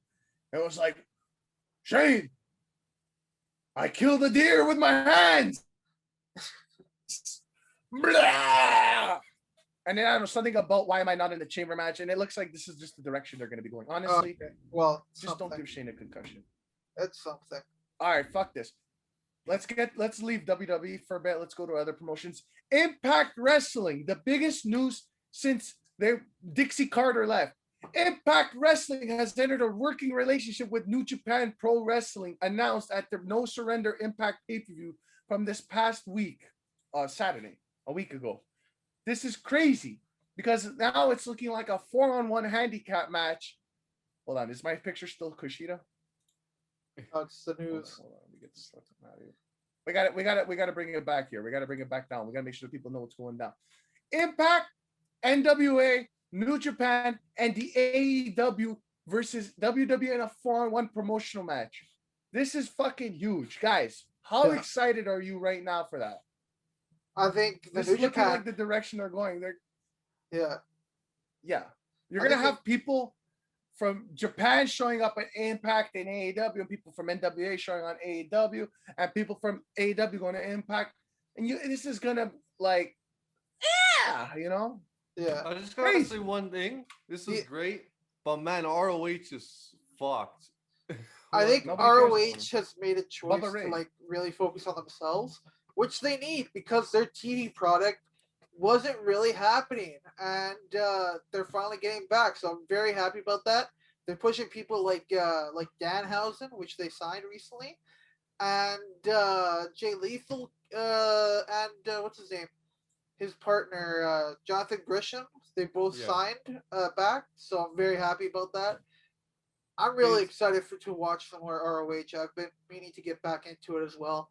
Yeah. So I think they're fine by themselves. I think they should stick with that because that's where they need to stay. They don't need to team up with these other companies right now, and they don't want to because they're kind of pissed off with like Paige and the Bucks. Yeah. but we'll see what Bucks. happens. Yeah, It's- because they quit from ROH to start AEW.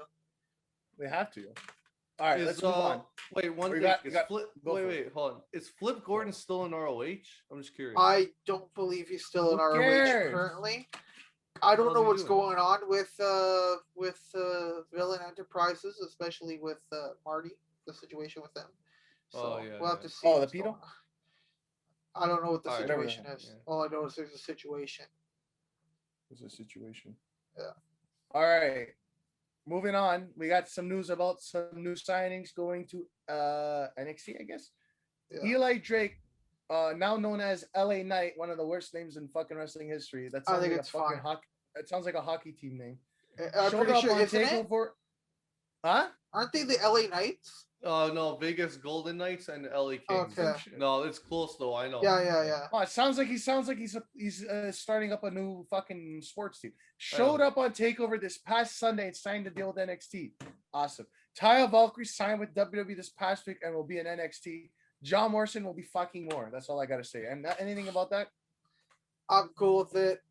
Eli Drake, obviously. So this is what happened after, because NWA could not do shows during COVID. They told their roster, "We are not gonna force you to stay. If you want to go somewhere, you are free to leave." So a lot of people left. Eddie Kingston's officially with AEW. I believe Thunder Rosa is not officially with AEW. So and Serena Deeb. So they might be still signed to NWA. Eli Drake wanted to leave, so he left. James Storm wanted to leave, so he left. So, we got to see what's going on. I'm fine with it. Eli Drake's a great wrestler. Ty Valkyrie. No, Eli Drake's pretty good. I think he's decent on the mic. Not a great wrestler. Emerson. Good on the Don't mic. lie to our fans. Emerson, don't lie I'm to our not gonna fans. lie. He's not the best in the ring, but he's a good talker. Do I have to shoot it? NXT Listen, People- it's simple. It's simple. You see the picture? Put LA Knight, Eli Drake right there instead of Kushida. Look at that picture. Oh, my Right Okay, there. so Eli Drake's going. Put the X on his face. You keep the plane there and you put Impact. All right. You book the guy shit. You No. want back to Impact. No, Impact doesn't. Not want- NXT. He doesn't I want to got- go there. I know. He's I just got shit. I got 3 points about this. So first of all, it seems like NWA only has Nick Aldis. That's all I could say. I feel like NWA still there? just lost. No, but their- I think they do have Thunder Rosa and Serena They Deeb. do. Yeah, Oh, I okay. know they're not officially signed with AEW. Yeah. They, And then it seems like I hear a lot of people saying that Eli Drake or LA Knight, whatever you call him now, apparently sounds like he's doing a Rock or Austin promo. Is this Yeah. legitimate? so he talks it- like he's The Rock. Yeah, Yeah, because a lot of people like shit on him for that. So I was just curious. So yeah. I think he's 'Cause I don't know decent. much I think about him, his so- promos are decent. I'm not a big fan of him. I care more about the wrestling product inside the ring more than outside, and Yeah. he's not the best inside the ring. I think he's decent. I definitely think he's a big character. Like he's very loudmouth, and that's interesting He's more character than a wrestler. He's a better Yeah. character than a Yeah. wrestler. for sure. 100%. And then Alright, my let's last move on. point. Wait, You're still talking about Eli Drake? Oh my god. No, No, the he's got- the other signing. The other signing. I'm talking about Ty Valkyrie. Valkyrie now. The Yeah. John Morrison's girl, a wife. Yeah. I'm cool with that too. Okay. He's gonna get more wet. Good. Okay. Alright, cool. NXT got a good pickup in Ty Valkyrie for the women's division. AEW is gonna miss out because they already need women, and NXT's got enough women. But yeah, they should add another name to the Listen, division. to I'm build not them up, so surprised, that's though. good. Not Yeah. surprised. Obviously. Don't get too hyped up, okay? I can't wait for her to go to the main roster and team with Natalia, and they could be the cat ears. All right, Or some because shit. they Yeah. look the same. I could just see Vince pairing her. And they're and be both like, Canadian. "Oh, we got exactly." So don't get too hyped up. Morrison's whenever she's going, Morrison will be on the same brand. So Miz is gonna be there, and if Miz is there, Maurice is there. Would you really want to watch that show with all those people on it? I think not. Wait, did Moving you say on. did you say Ty Valkyrie's Canadian? Yeah, she's Canadian. Where's she from? I believe Canada. from British Columbia. I'm not sure. Oh, I don't not know British, for not in. sure, but I when she was in Lucha Underground, they mentioned that she's Canadian. I didn't know that. All right. Represents. Go, Okay, fuck, go. Move fuck, on. fuck, Move on. fuck, fuck. Move on. Go. Heat on Sammy Guevara. One of the probably bigger stories of the week with For sure. involving the the partnership with AEW and Impact. So there's a couple things that happened during the week. So apparently he was supposed to. This is a rumor. We don't know if it's true, but it was everywhere. He was supposed to fly to Nashville, where they film Impact, to appear on their tapings. And on the day of shooting, Impact received a message from Sammy critiquing the creative direction, which led to Impact contacting Tony Khan, the man of many doors, and he was very upset about Sammy not being happy with Impact's creative, and him not being a dick about it, something like that. Which led to Jericho. This is fuck. I don't believe it, but anyways, which led to Jericho talking to Don Callis, one of his good friends, and saying, basically deciding to ban Sammy from Impact. And then Jericho contacted Sammy and told him to go home from the Impact tapings. So that's the first part of the news, but there's more development as the week went on. But basically, it sounds like a bunch of bullshit. It sounds like a fucking work with the Impact, with him leaving the Inner Circle. This just sounds like I don't know. Anyways, then I got the fucking scoop where Sammy's vlog, which he posted on Tuesday, showed him at the beginning of his vlog. I don't know if you've seen this, Emerson. I showed John. I don't know if you've seen this. At the beginning of his vlog, with all the snow in Texas this week, the vlog began with him rolling in the snow, and basically his girlfriend was like, why are you out here in a t-shirt rolling in snow? It's cold. But he's like, oh, all this heat I'm getting from the internet and Impact and AEW, I thought I can handle the cold or something like that. And then his girlfriend's like, don't believe everything you hear on the internet, and if you do that, you're an idiot. Basically, it sounds like it's not true from what I'm hearing in this blog. Who knows if it's true or not? It sounds like a lot of bullshit. I feel like, for me, I'm gonna that's the news. But my point of view, it sounds like something along the lines of this happened, but people are making it way worse than what it was. Yeah. So this is what I heard. Apparently, Impact wanted him to take part in a 6-man tag, and he was supposed to. And this is, I believe, setting up for the not cruiserweight, the X division. And he did not want to be a part of it because it doesn't make sense for him to leave AEW for a little while just to go to Impact and lose matches. Apparently, he had 3 matches signed for Impact, and he was supposed to lose all of them, or at least lose most of them. And he didn't think that would make any sense to go and come back as a loser. So that's his story. But Impact's story, or what was heard originally, was that he said that he wanted to win the X Division Championship and not drop it. So he wanted to win the 6-man tag, go on to fight for the Impact X Division title, win it, then not be defeated for it and just relinquish it to have a tournament afterwards to crown a new champion. Which does not sound like something he would say, so I don't believe it. I think it's in the middle. He was supposed to lose the 6-man tag, and he was like, that doesn't make sense for my character. Why would I go to Impact just to lose? And Impact was like, okay, well, we got somebody else who's willing to be in that match. And that's it. I think that's the whole situation. Yeah, but the reason, if you think about it, the reason he went to Impact was to show that he left AEW after leaving the Inner Circle, and he probably was going to fight in Impact for a couple weeks. Yeah. Now, I don't know why. I thought that would have been pretty cool. I don't know why they didn't, I don't know what they could be arguing about, but at the end of the day, it doesn't sound like it was as bad as it was. At the end of the day, who gives a fuck? You work for AEW. Yeah, like I said, he was signed for. He was apparently had 3 matches signed, and he did not want to lose any of the matches because it doesn't make any sense for him to lose. I don't believe the part about him winning the X Division title and not dropping it. That doesn't make any sense. Why would he be like, yeah, and I should win the title, go to AEW with the title, then just fucking vacate it? That doesn't make any sense. So I don't know. It's a stupid situation. Sounds like. John? Yeah, so I think it's a bunch of bullshit as well. That's all I gotta say. I feel like I feel like it's just got way out of proportion. I don't think it's anything of what the internet is saying. I feel like, it wasn't as bad as we think. That's pretty much it. Yeah. Oh fuck. Hold on, guys. So I'm getting a call. Just continue the show. I'm gonna take this call. Hold on. Okay. Let me get this call. Hey, Yo, hold on. I'm gonna. Hey, yeah, hey, no, I'm just doing the show. Yeah, no, that's good. Did I you don't know go? what's going on. Yeah, I don't know. Did you go? Yeah. Did you get the results? What the doctor say? You're COVID. Okay, that's good. The COVID, that's good. You didn't get COVID, but what about the STD? The thing down there. Did you check it? Wait, what? No. You kidding me? I'm gonna. Oh, I gotta have. What? No, you're joking, right? No, it can't be. You sure we took all the precautions? Wow. Fuck. What's going on? I thought this day wouldn't happen. Can't believe it. You sure it's you sure it's herpes? You sure it's herpes? Oh fuck.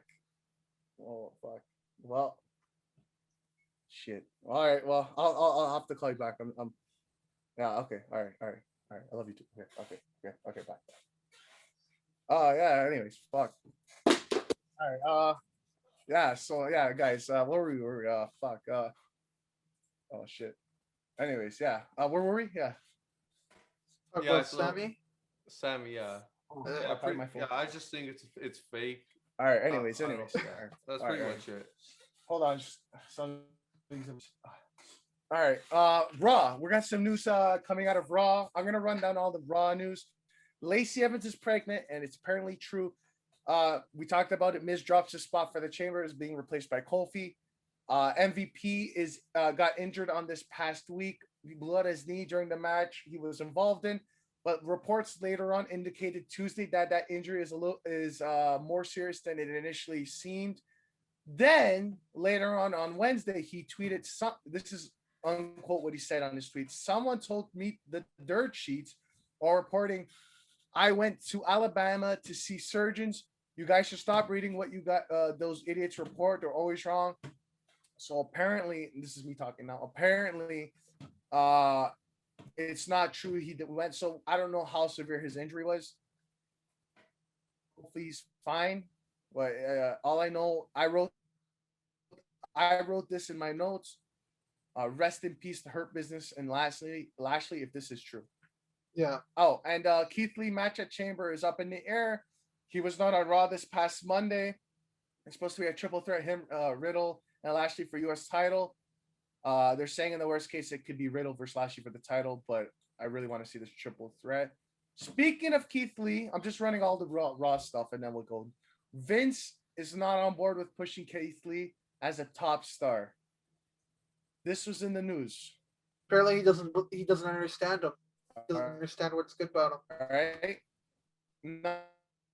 Now, before you pull out the bleach, Emerson, he doesn't get it. Hold on. Before we talk about it, Damian apparently. So Vince does not like Keith Lee. So if you take the, I'm not gonna put it back up, or should I put the Keith? Should I put the?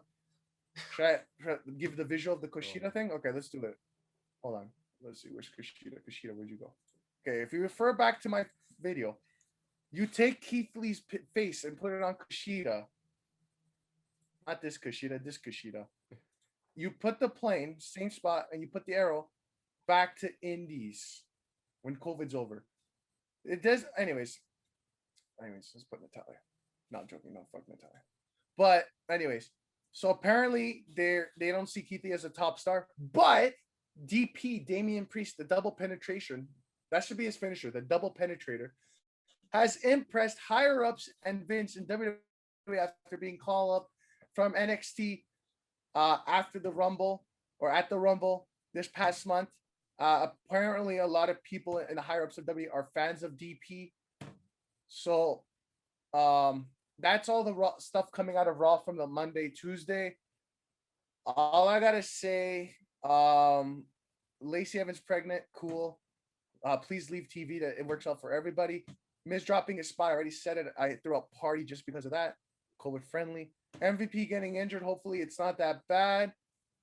Lee, how do you fuck up Keith Lee?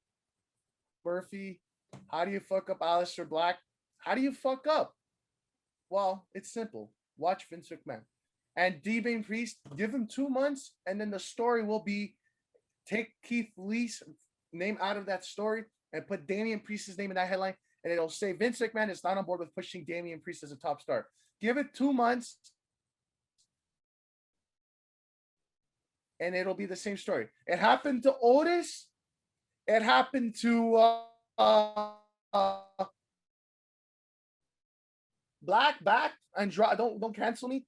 Andrade. All these people, apparently Vince was like, the news was, oh, Vince is a fan of this person or wants to push this person. And now look at them. Where are they at? Keith Lee wasn't even on fucking Raw. What the fuck? Anyways, you guys, what do you guys think? Yeah, pretty much Matt Riddle. everything you just said, I agree with. Honestly, Of course, I'm right. that's all I gotta That's say. Teddy Like, Hart. what more can I That's Teddy say Hart. about Vince not pushing talent or burying it? Like, we've said it before. It's the same shit. You know, he's never gonna learn. It's a shame. I know. It's the same shit over and over again. Damian Priest, I hope he gets pushed.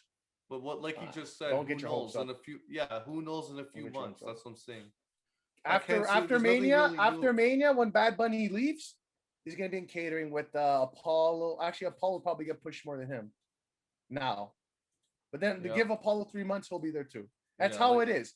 We'll give these guys a push, and then we got nothing for them. You know? That's why I Yeah, look for at sure. So I bad. look at Keith Lee as a main event guy, but of course they want to bury him. That's it. I don't know. Vince doesn't have an eye for talent in my eyes. I don't know. He's like an idiot now. He's like, oh, are they a big, tall, muscular man? No, I don't see anything for you. Yeah, that. Yeah. That's true. There's not much more to say. We all know the same formula. Pushed them for 2 months. Nobody else is here because of COVID. And this guy's back. Okay, put this guy back in catering. Fuck that. Let's go to AEW news. So we got some coming out of Wednesday's AEW. We have some new matches announced for Revolution. The Matt Hardy Hangman Page in a money match where the winner gets the other person's first quarter earnings, 100% of it. Well, it's not a triple threat ladder match. I don't know how many people are, but there are more people to be added. But it's a ladder match for a future TNT title, or is it TNT title or AEW TNT. title shot? Yeah, it's TNT. Okay, I wrote AEW, so I'm gonna have to take myself off this podcast. I made a big mistake. Yeah, I see Coda? Cody, and I was like, well, it doesn't make any sense. Or not Coda. Cody versus Penta versus Scorpio Sky, and more to be announced. I think I heard 3 more people to be announced. Not too sure. Moxley and Omega in an exploding barbed wire death match for the AEW title. It's looking like and then you got the Street Fight 2 already confirmed. I don't know what else is confirmed. But it's looking like Revolution is going to be a good pay-per-view. I'm actually excited. It sounds like you guys are excited too. Yes, that card. Anything to say about that, or you want me to go to the next one? That was a Yeah. good card. It's a good card so far. I'm really Yeah, excited. and it's definitely going to be adding more. It's still got Yeah, some yeah, more. it's still got like a week. more, yeah. Yeah, no, it's looking pretty promising, and hopefully Matt Hardy doesn't get concussed again. Cody Rhodes was speaking to the New York Post earlier this week, talking about his thoughts on a potential WWE AEW partnership down the road, and how it could happen. He basically said that their door is always open, and if the time is right on AEW side, they would be willing to do a partnership. And they compared this back in the day when Vince McMahon Sr., that old dead bastard, would trade talent over to all other small promotions around America. And basically, Cody basically said it's not out of the realm of possibility. I say, are you fucked? That's never going to happen. No. Vince McMahon has too much pride to do that. That's one forbidden door that's gonna stay closed. Yeah, imagine Miz Check. versus Ray Phoenix. Oh, yeah. That's Oh, all I gotta fuck say. that. Miz would fucking. Oh my God, Miz would fucking. I don't want to say die, but like think- literally die like, in the ring. He will not keep up with Ray Phoenix. I Period. think my caffeine is kicking in, guys. Anyways, Brandy and Cody revealed the baby's gender on Dynamite. It's gonna be a girl.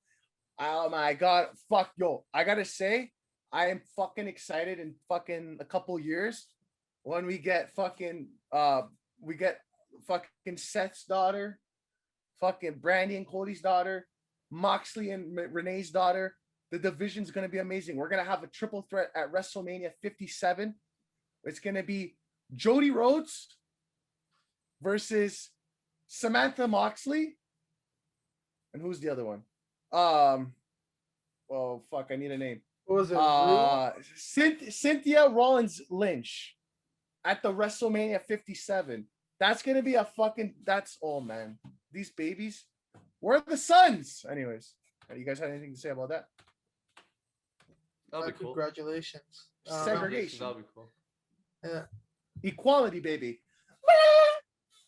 Tully Blanchard is making his in-ring return in 2 weeks on Dynamite to face the Jurassic Expresso with FTR in a 6-man tag team match. Hopefully, he's good and he doesn't die. Yeah, that sounds interesting. He's not gonna. I don't think he's gonna do much though. Obviously. Yeah.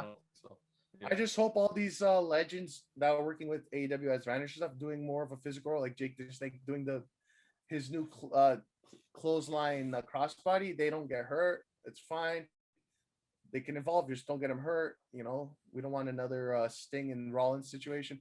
Reported few months back in December. Okay, so we're going into some NXT news here. I should have said that. See, I fucked up. Reported a few months back in December, Triple H was discussing a possibility of a second NXT show, and he assembled a team for this new show. And there's more info coming out this week that they're going to be doing another show. And the name apparently is going to be NXT Evolve, and will feature a new title for that show. I got to know, especially from Emerson, who watches more of outside WWE, his thoughts on this. Is this a good move? Or is this a bad move? Is he excited? I want to know what you guys think. What do you guys think? Is this a good idea? Is this a bad idea? What do you guys think? I don't know. It's weird. I didn't even hear about this. I know they have the partnership with Evolve, because I believe they like basically owned it, because they're like friends with the person who owned it, and I guess this is what they're doing. I still got Vince up. I'm sorry. Go ahead. I guess this is like a combination of the two. I don't really understand if this is going to be NXT's developmental, like what I don't know what it is. I think that's what they're gonna do. NXT's getting a developmental. Yeah. Honestly, I think so. Yeah, it's true. It's true. I'm It's probably going to be more. It's going to be probably more newer guys. That it probably will be more of the guys that less people know. I don't know. Yeah. Go ahead. I think it's gonna be more the homegrown talent from the Performance Center on that show. That's what I'm thinking. No, you're wrong. Why? We'll see. I would think I'm right. Yeah. Because think You're about left it. and I'm Everyone right. that gets signed from the Indies, they're gonna probably go to NXT because they're more well known, right? No, this is how it's gonna go. Listen, all right. I've explained this to you, Jonathan. All right. This is how it's gonna go. You guys, I gotta look at myself here. Let me see. What is that? We got the top, which is not the top. It's really the bottom. But for WWE, this is the top. Okay. Main roster. Your SmackDown and your Raw. Then you got NXT. It used to be developmental, but now this is like, yo, you're about to go up here. We got to get you ready. And then down here, NXT UK. If you're on that level, you're never going to make it here. You can probably make it to here and probably back. Okay. But one or two people have made it here and then have gone back here. Then we got NXT Evolve is down. I hope it's showing on camera, which is the bottom now. It's going to be the bottom row. These are going to be the people that get signed, the Ben Carters, the Peter Parkers. They're going to get signed and they're going to go right here and they're not going to make it past this level. Okay. Austin Theory, this level. Kushida, this level. I hope it's showing good. Do I have to pull the picture up again? No, you look. It was looking good. You're on the screen. Wait, no. I want the Kushida up. What Look about you see that? though? Do I have to explain this? If you don't book the called talent, they go back to Japan. If he gets called up, he's going to 205. That's what I'm gonna say. Oh yeah, there's 205. 205? You're on a fucking island, buddy. If you go to 205, 205, that's down under my fucking desk. Buddy, all I gotta say is, man, have you seen Kurt Stallion? I don't know who the fuck that is, but yeah. Dude, I know. Dude, I just remembered. I was gonna say something during the NXT thing. What the fuck is going on with the cruiserweights? Like even their champion doesn't I want to didn't know show they up were for TV. What the Yeah, fuck? I'm fucking lost. 205 is Outta here. dead. 205 my Live? God. This Has so much 205 good talent, but it That's isn't it. the same as like fucking Listen. Ali and Listen. Murphy Yeah. and them. It's Push not the Tony same. Nese. Push Tony Listen. Nese. He No, got the listen. belt and did fucking nothing. Look at me, okay? It's simple. Yeah. There's 6 levels. Main roster, SmackDown Raw, Yeah. NXT, NXT UK, NXT Evolve, 205 Live is under my desk, and then Kushida is under my house. Okay? Yeah. It's simple. And that's the fact of the matter of the week, all right? I don't know. I just said that because I put the fuck it. You know, hopefully. But I already just started watching NXT again. I don't need another hour of wrestling, man. Fuck. And then AEW's again. I need to live. Dude, 205 Live is half This an hour. show's gonna be 3 hours. Our show's gonna be longer than Raw. Let us jerk it a little bit more.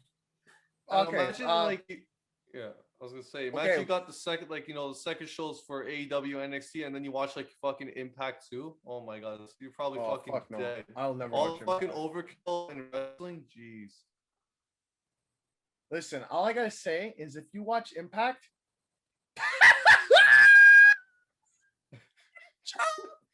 Backlash post about NXT O'Reilly. I think we talk about this already? Do I need to talk about it We again? pretty much got we pretty basically much hit covered on I ain't it. gonna read Yeah. that. We already talked about it. We don't got that kind of time.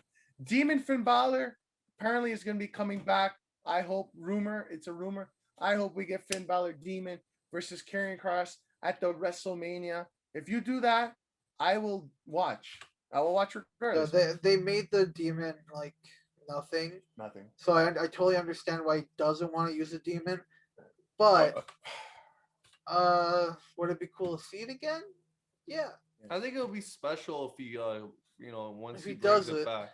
It's definitely Yeah. ruined in my eyes. But well, I'd rather have him bring back Demon than him talking about fucking dogs, fucking cats, or whatever. So All right, yeah, all it right, makes fuck. sense. All right, no more Yeah. dog fucking. Let's move on.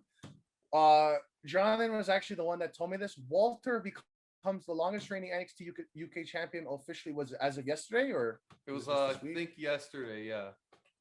Okay, good. He has only defended it like 4 times. Cool. Anybody want to say that? Remember, NXT UK is down here. Pete Dunne should have had the longest reign stall. I don't find anything special in Walter. That's all I gotta say. All right. Yeah. Nah, he's overrated. What? He's overrated. Wow. Get the fuck out of here. What? First You like it's Walter? Gibson. First it's Gibson. Yeah. It's fucking Liverpool's #1. And I now don't give a fuck. it's fucking Walter. Yo, you guys are nuts. But he's not even #1 in the fucking on the roster. Dude, Walter is so good. Did you watch Dragunov? He's so overrated. Did you watch Walter versus I did. Dragunov? Hey, Emerson, I did. It was all right. It was all right. I don't know. Get he's the overrated. fuck out of here. It's 2 men legit going at it, trying to murder each other. Yeah, I'm not saying he's got a bad chop. His chops are fucking lethal. That's but what that's I'm all he's talking got. about. That's all he's got. He's a world-class talent. Don't let these two say anything I don't know. against Walter. Okay? No. Tyler Bate versus Tyler Bate's Walter. great. I love Tyler Bate. No. Tyler Bate versus Walter at Masturbate. TakeOver Cardiff. Fucking God. TakeOver Cardiff is one of the greatest matches ever in WWE history. Walter versus Dragunov is a great match. The best match. I think it's legit. WWE's only 5-star for the entire year of 2020. Fucking Walter Pete Dunne was great. And fucking Walter and A-Kid was great. Don't listen to these guys.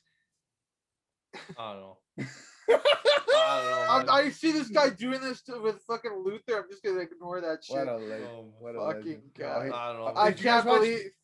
Did you watch Being the Elite? John Silver thought Luther was Sting. Yeah, I think that's fucking hilarious. It was great. Dude, I you was know what I dying. fucking love with Luther? He always yells, "Get the fuck out of here!" Like in a crazy voice. Yeah, I fucking like love him. He's that. funny. It's just he's just old. He's just old, but he's funny. I don't That's mind him. Jericho's All friend. right. Now, what I do mind is Andrade and Aleister Black. And I know, John, you have a lot to say about this, right? Yeah, of course. Okay, I'm gonna read this and I'm gonna take a piss break, but you can carry the show things are not looking good for Andrade and Aleister Black. Reports this week coming out that Vince sees nothing in these two stars, no creative plans for either of them. Reports a month back claimed that the rumor was WWE had big plans for Aleister Black returning to SmackDown soon, but now there is doubt in that. And I did the research. The last appearance for Black was against Garza in Raw in October. And Aleister Black was in a match on Raw against Kevin Owens before being drafted onto SmackDown and never ever appearing on this show once. Once. You know what, Vince? Before I go to take a piss, open your fucking eyes, open your mouth so I can piss in your fucking mouth, you piece of shit. These two guys, I actually gave a fuck about. You piece of shit. Jonathan, you take. I'm gonna take up this. This, I hope the fucking. Okay. Do you remember? I think a few years back when Aleister, I think, got injured. I think it was the groin injury when he was about to face Tommaso and Johnny. Okay. Yo, I was actually gonna be in New York to watch that. Oh, and, really? It didn't happen, but I was this close to seeing that triple threat. That would have been crazy. But yeah, I know about that. Do you remember when he came back and all those security guards were not letting him in, and he started basically cleaning house and taking everybody out? Yeah. And that eruption, and he came into the ring, and he was pretty much getting pissed at William Regal. I was like, "Where is he?" Well, that was the time when Johnny attacked him. Yeah, Johnathan. That reaction was fucking great. And now we're a few years after that, and we look at Aleister Black now, and I'm just thinking, what the fuck happened? Like, what the fuck? Dude. This guy was unbelievable. When I remember, I watched a video, I think a few days ago. I'm like, what the fuck happened? I don't understand. Do you remember when WWE did fucking terrible, so bad, nobody fucking cared about it? I forgot what pay-per-view it was, and no, they hit like a new low, which they hit a new low all the time. Yeah. That Vince was like, Trips, bring up your 4 best NXT guys. I was hear about this Aleister Black, Ricochet, Tommaso Ciampa, and Johnny Gargano. Bring them all up for no fucking reason. Do you remember that shit? Yeah. That fucking was one of the dumbest things ever. You see, it might suck, but fucking Tommaso getting injured was probably the best thing that happened in both his and Johnny Gargano's career. Yeah, because they would have been fucked if they had to wrestle on Raw. They would be as bad as like fucking Ricochet is right now, fucking feuding with Retribution. Get the fuck out of here. And now he's doing nothing. And now I don't see anything in Aleister Black. I don't see anything in Andrade. I don't see anything in fucking fucking Murphy. I don't know what the fuck this guy is thinking, but he's an idiot. And same thing. Same thing too. Andrade, like, at first in NXT, I wasn't a fan. I think I said this last week. He what did I call him? He looked like a stripper or something. Whatever. Before Zelina. Prostitute. Once Zelina was paired with him, I'm like, holy shit, this guy's a main event player. Yeah, for and sure. he was putting on fucking great matches. Like that match with Johnny at TakeOver Philadelphia, one of my favorite matches of all time. Holy shit, that was unbelievable. And then we fucking we're of course now in 2021, Andrade is not even on TV. I don't know what the fuck he's doing, but that's what I'm saying. You just look back, man. I miss those guys, man. I really do. John, look at the picture. Look at the picture. Okay, I see it live. Aleister Black, this face right here, that's Aleister Black and Andrade. You don't book them good. Is this the plane? You take the plane and you go back to wherever they're from, Japan. Back to Japan, yeah. Everybody's going back to everybody who gets booked like shit and leaves the company to Japan. It's how it goes. If only. But or fucking. Or you go to Vince's dungeon. Yeah. Anyways, I remember a couple of years ago, before Ray came back, Vince kept saying, "We need a new Latin star. because Wiener. He said you Wiener. know, we need Oh. another legend star because half of America, like America's biggest. You know how here in Canada, it's French is the second biggest population. In America, it's Spanish. So Why? they need a big Latin star. So they're like Bad saying Bunny. that. They're saying that, and what happens? Fucking, you have Andrade, right? Oh, we need a big Latin star. Fucking, what about Andrade? Where the fuck are you coming up with this? They were this close to signing back fucking Del Rio for no fucking reason. And look what happened to this fucking guy. It's so dumb. Like, I don't know what they don't see in Andrade, what they don't see in Aleister Black. It's stupid. I don't know. It's, you gotta be blind or you don't know how to fucking, I don't know, see wrestling. You see wrestling like a fucking idiot. Yeah. All right, moving on. I would say my point, but I think I agree with everything they said. They could have said anything, and I'm agreeing with that right now. Because I don't want to talk about it. Wrestlers and employees of WWE are furious with the company as they were told out of a meeting last Friday that they will not be receiving any raises or promotions of such in the near future. And it's reportedly later in this week that only some employees will be receiving $3,000 in WWE stocks as compensation instead of the raises and promotions. So if their stock goes down, it don't mean shit. Being somebody who's invested in the stocks and WWE stock, but Vince, you piece of shit. Why don't you fucking take care of your employees? The people that made you rich, all these legends coming out today and opening up GoFundMe, go fucking fuck yourself. How about that? All right? Go fucking fuck yourself. All these people that put the company on their back so that you could become a fucking millionaire, dick fuck. All right? All these people are dying early or fucking having surgeries or fucking can't afford to put food on their table because they gotta pay for their fucking knee surgeries and their hip replacements.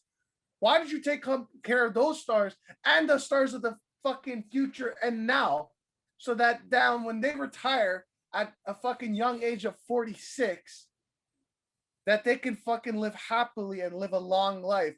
But you're fucking look at this. Look at this fucking asshole. Like, all he cares about is pussy and money. Look, why can't we all be more like Luther? Kushida! Anyways, I'm fuck this guy, man. I fucking hope he dies. Piece of shit, man. I hate Vince. Did I mute myself? Oh, Emerson, you're muted. Yeah, I muted myself. Yeah. Oh, I thought you were laughing so hard you had to mute yourself. Or like Natalia. Anyways, we'll get there. This fucking asshole, man. Am I wrong though?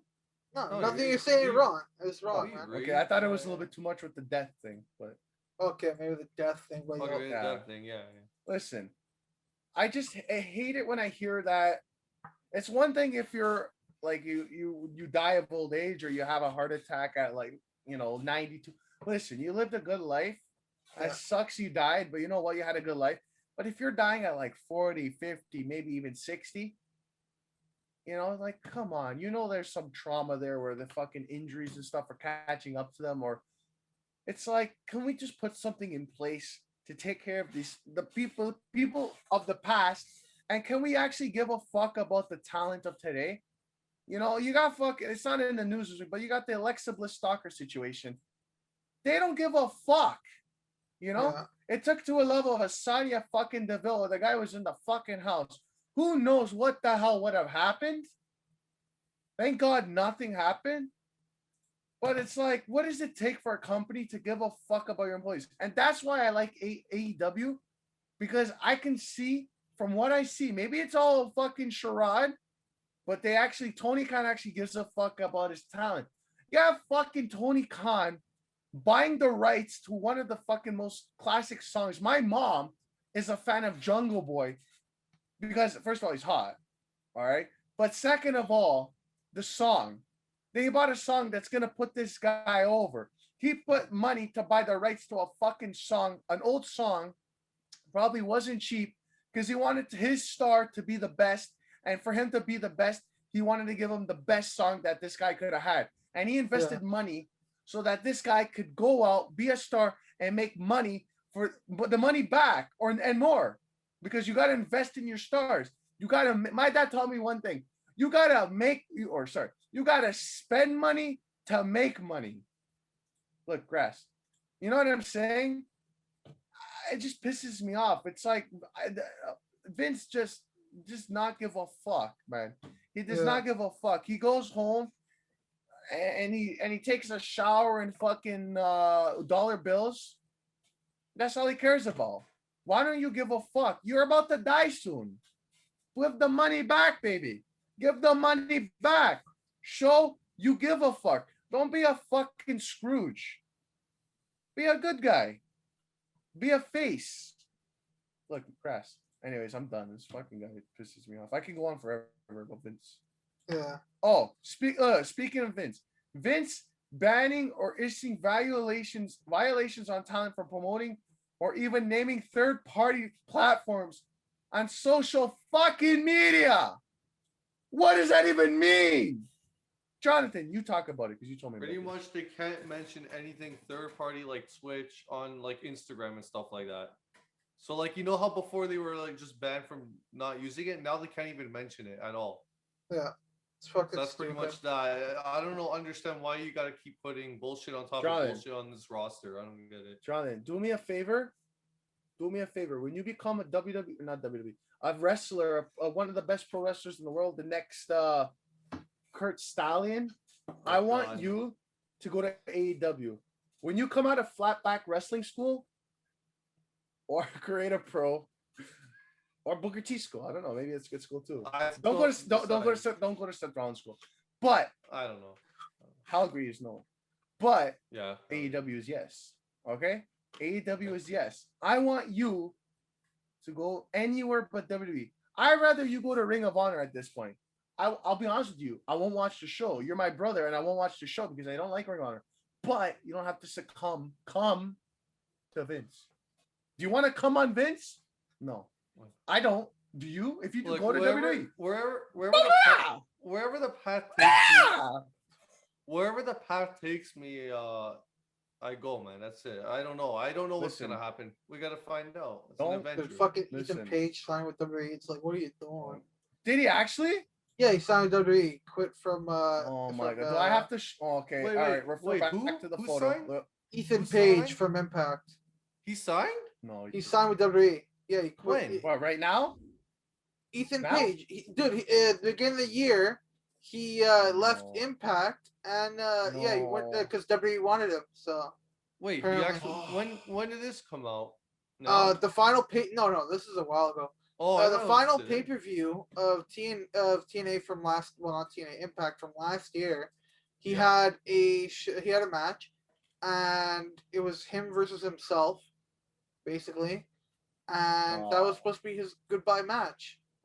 And they fucked it all up too. They fucking edited it for him. He made one version himself, then they changed it and edited it for him. And he's like, "Yo, fuck this. I'm not like they fucked me over. I'm definitely not coming back to Impact." And apparently, he said he always wanted to be in WWE, and he always says Vince is like the best wrestler ever. And it's like, you're a fucking idiot. Listen, refer back to the photo. Kushida is Ethan Page. Yeah. I have to explain it again. It's simple. No, we He's get gonna go to Japan. Yeah. Why don't you use the talent you have, Vince, before you buy new ones? Anyways, that's all he does is just buy new ones. He doesn't care about anything else. Yeah. Oh, anyways. Are they gonna go to AEW? Let me sign him before they go to AEW. That's him. It's just fucking fucked how they fuck all the time. But speaking of fucking up talent, Carlito is reportedly done with WWE for now. He claimed on a podcast, not this podcast, because our podcast is better, that it seems like WWE has nothing for him right now, and has said he's definitely open to coming back down the road to WWE and even AEW. Listen, the fact of the matter is, this guy's in the best shape of his life. And me personally, I don't know about you guys, I've been waiting for Carlito to come back for a long time. And when I came back, I was actually like, yo, blessed. Yeah. But I thought it was like he's not. And I'm sad. I really wanted him to seemed be good. part of the. I don't know if the clones are still cloning in WWE or they're I think Canadian or they got fired. It's unfortunate because I really want Carlito to come back and do like a hurt business, the Mexican business. That's what I wanted, or Spanish. I think it's business. a year. It's a year too late. He should have came back last year. Speaking of too late, masturbate. Try it. Bo Dallas apparently is in the news this week. I know he's still employed. I didn't know. Apparently, creative has nothing for him. Dave Meltzer, that old head, confirmed he's still under contract, but has yet to appear on TV. I think his last appearance was Crown Jewel 2019. He has yet to show on the pandemic era of TV. That's good for him, making money and not having to kill his body. But it's just a shame. It's just a shame how they don't use these guys. B team, go, go, go. B team, fuck. Bo Dallas apparently dating current WWE SmackDown star Liv Morgan. Now, I don't know if they're dating, they're fucking. I don't know. Liv, if you're dating, fuck. If you're fucking, fuck. But they appear to be winding down, as it is reported that he is living, or they're the two of them, Liv Morgan and Bo Dallas, are living together on a farm, like Brock Lesnar is on a farm in Canada. I was surprised when I heard that. Because they fucking. I thought she was still with Tyler Bate. It's simple. Do I have to go back to the Kushida? Anyways, it's great for them. You guys are fucking good. But, let's get booked better. Vince, let's book these two. Do an angle. Do something with these two. Fuck. At least Liv's on TV. Bo Dallas? Listen, all I got to say, I don't know, John, are you going to say this about the Thanksgiving dinner? With the rotundas? Yeah. You want to say it? Listen. Okay? I just want to I want to be a fly on the goddamn wall at the rotundas the family Thanksgiving, okay? I want to see Bo Dallas with Liv Morgan, Mike Rotunda, Bray Wyatt, or Wyndham Rotunda, whoever named him, what the hell are you on? With JoJo and his kid. How many kids he has now? 2? I think he has 3. Holy fuck. He has 2 with his original wife and now 1 with this guy's JoJo. got some sperm. Listen. Listen, at the end of the day, at least Natalia is not there. Anyways, I don't think we got much more to say about that. Let's move on because we're Kairi Sane is in the news, baby. Still under contract at WWE, but she retired. And apparently she asked WWE, yo, Mr. Vince, can I go to Stardom show? And apparently they said no. What a surprise. No. What a surprise. The Stardom 10-year anniversary show, supposed to be March 3rd at the Budokan Hall. She went to Vince and said, dog, can I go? And they said no. Great. I mean, Stardom is linked with New Japan, so I'm not surprised at all. Listen. Vince is a fuck. Backlash on social media towards Chris I spelled his name wrong. Chris Jericho is what I wrote. And his wife, as photos, and I don't think any of us are political, but I want to say this. As photos came out that Jericho's wife was at the Capitol riots and people are attacking them on social media about their political beliefs and that the fact that they're liberal. Why? Who gives a fuck? Wait, so she was at the riots as in yeah, but apparently she was there peacefully. She was just there with her friends holding a flag, Trump for women or something like that. She didn't do anything like what do you mean Trump? Like, okay, I don't know. I haven't seen a picture. Remember those riots when the one where they broke into the Capitol building? Yeah. Apparently she was there, but she was there peaceful. There was 2 different types of. There was the protesters. Yeah, there's the fuckers that are trying to riot and break in. Yeah. And there was people that were protesting peacefully, holding up signs and stuff. That's fine. But yeah, it's she's doing that. That's fine. Who gives a... Yeah, and apparently that's what I heard. That's what I seen she was doing. But they're attacking her. They're not attacking her because she attacked the fucking White House. Why is it the White House? Why not the Black House? Fucking racist. But it's like, who gives a fuck? If they want to be liberal, let them be liberal. If they want to be fucking Jews, let them be Jews. If you want to be fucking Catholic, be Catholic. If you want to be Muslim, if you want to be conservative, who gives a fuck? They're at bro, Emerson. Listen to this. I already complained to this John. They act like if you're a fucking liberal that they want you dead, or if you're a liberal and they're conservative, I want you dead. It's like have we not any fucking common sense in life? Listen, I'm not political, but it's like, can we not believe in what we want to believe? Like, listen, if I'm fucking Catholic and I believe in this and I believe in just Jesus and the Bible, that's my decision. Okay, I chose to believe in that. You know, if you want to believe in Buddhist and whatever, that's what you believe in. I can't come out and say you're wrong. Listen, you believe in that, cool. I believe in this, cool. There's no right or wrong. Listen, at the end of the day, somebody wants to believe in that, let him believe in it. You can't go being like, oh, your beliefs are wrong. Okay, you're wrong for thinking that person's wrong. Okay, you shouldn't be telling people what they can and can't do in their life, and it's their life. Now, if she was being a rioter attacking the Capitol and trying to fucking attack Trump or whatever, yeah, okay, you know what the hell is that? Say something. I don't know. Yeah, but this is not worth it. Thing. I definitely like if she's condoning it, then that's a bad thing. But I don't know the situation. I legit found this out when I read the fucking notes for the episode. It's embarrassing society and humanity today to the levels of stupidity and idiocy. That's a word, huh? Like, just people are just fucked, man. They're fucked. I don't understand humanity today, man. All right, anyways. Speaking of stupid, I'm on some shit right now, Emerson. I'm on some shit right now. Yeah. I'm ready to fuck. Okay. Backlash on social media from the fans. The other day, Fox on Twitter tweeted out a pic. Now, Emerson, if you want to, when you're editing this, future Emerson, if you want to put a picture of this, do it. And if you don't, I don't give a fuck. Fuck you guys. You don't get to see it. Google it. Google it. I don't give a fuck.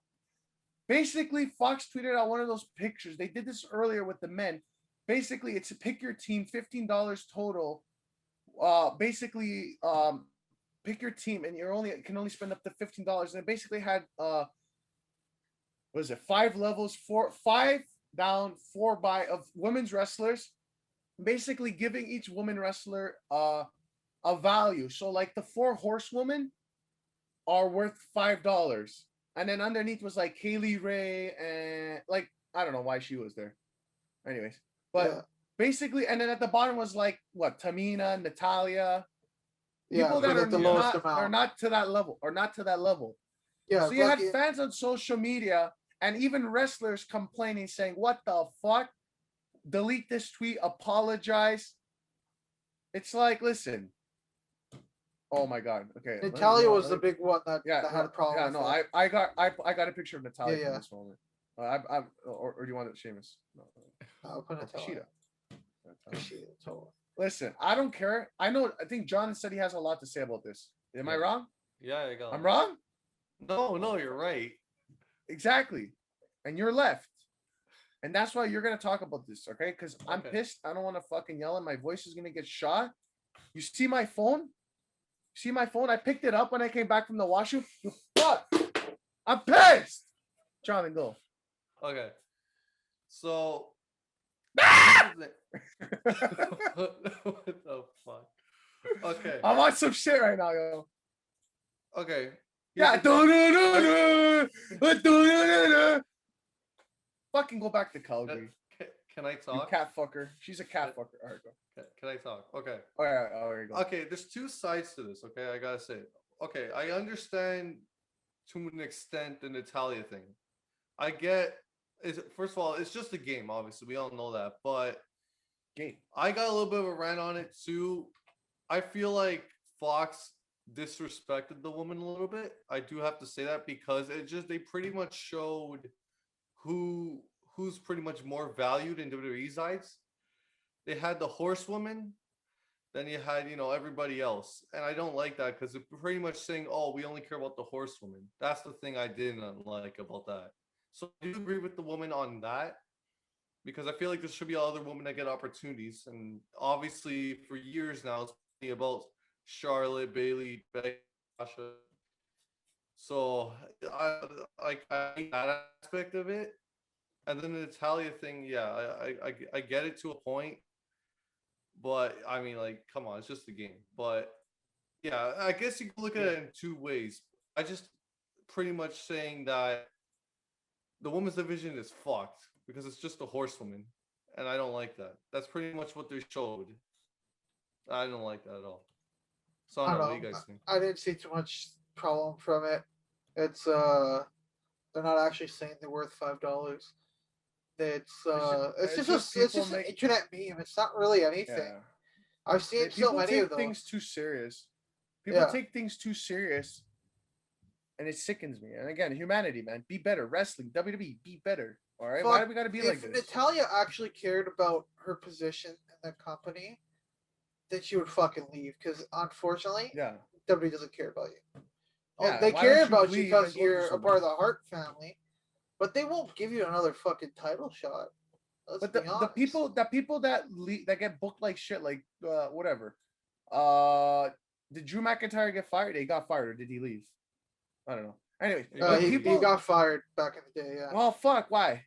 But the people, okay, the people that used to work in your company, and you treat them like shit, and the people make the decision, I'm gonna leave and go make it on the Indies, and then make WWE want me back. Why didn't she do that? People like Ziggler, people like, oh, it's because they're too comfortable. Listen, if you really cared about your job and you want to be the best, go and prove it. Get out of your comfort zone.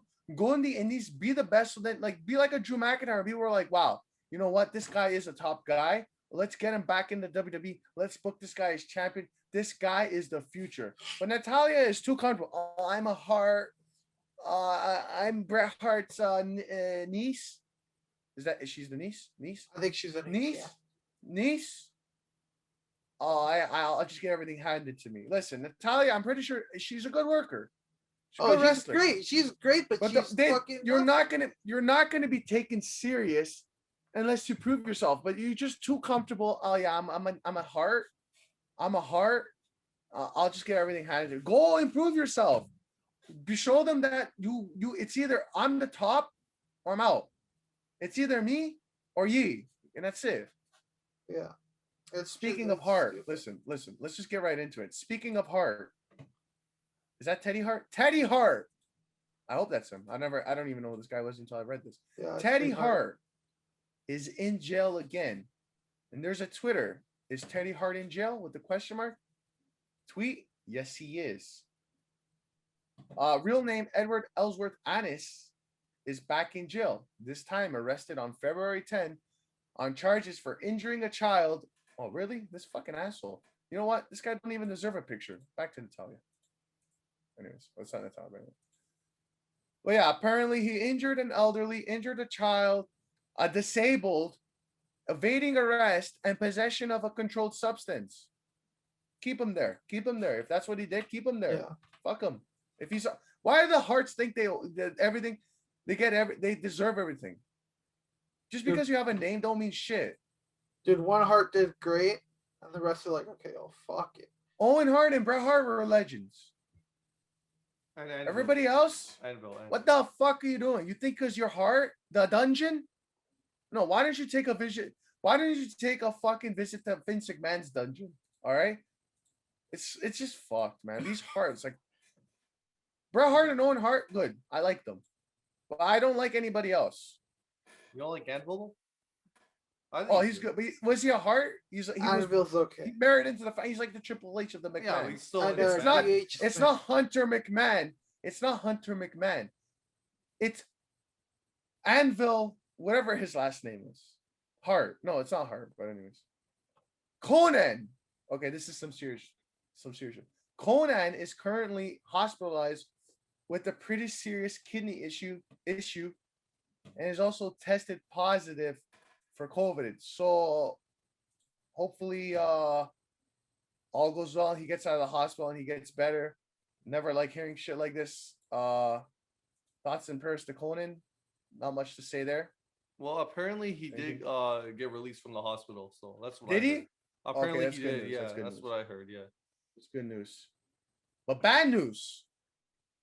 Tony Atlas. Oh, Johnathan. John's hard on this one. Johnathan personally requested this news item. By the way, we're almost done here. Not Tony Khan.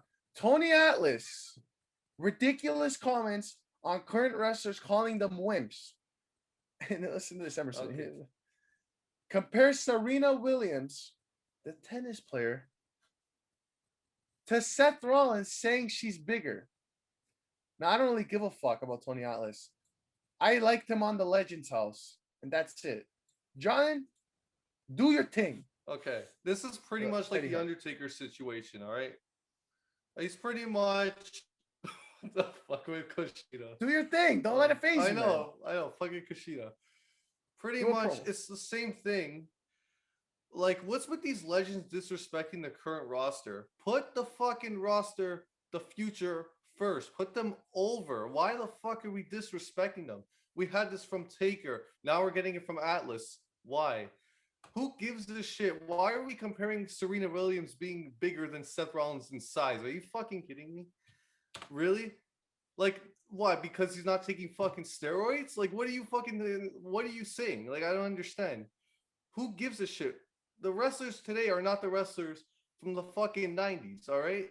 Where they don't need to fucking take steroids and get fucking, like, they're fucking, looking like, I don't know, fucking whoever.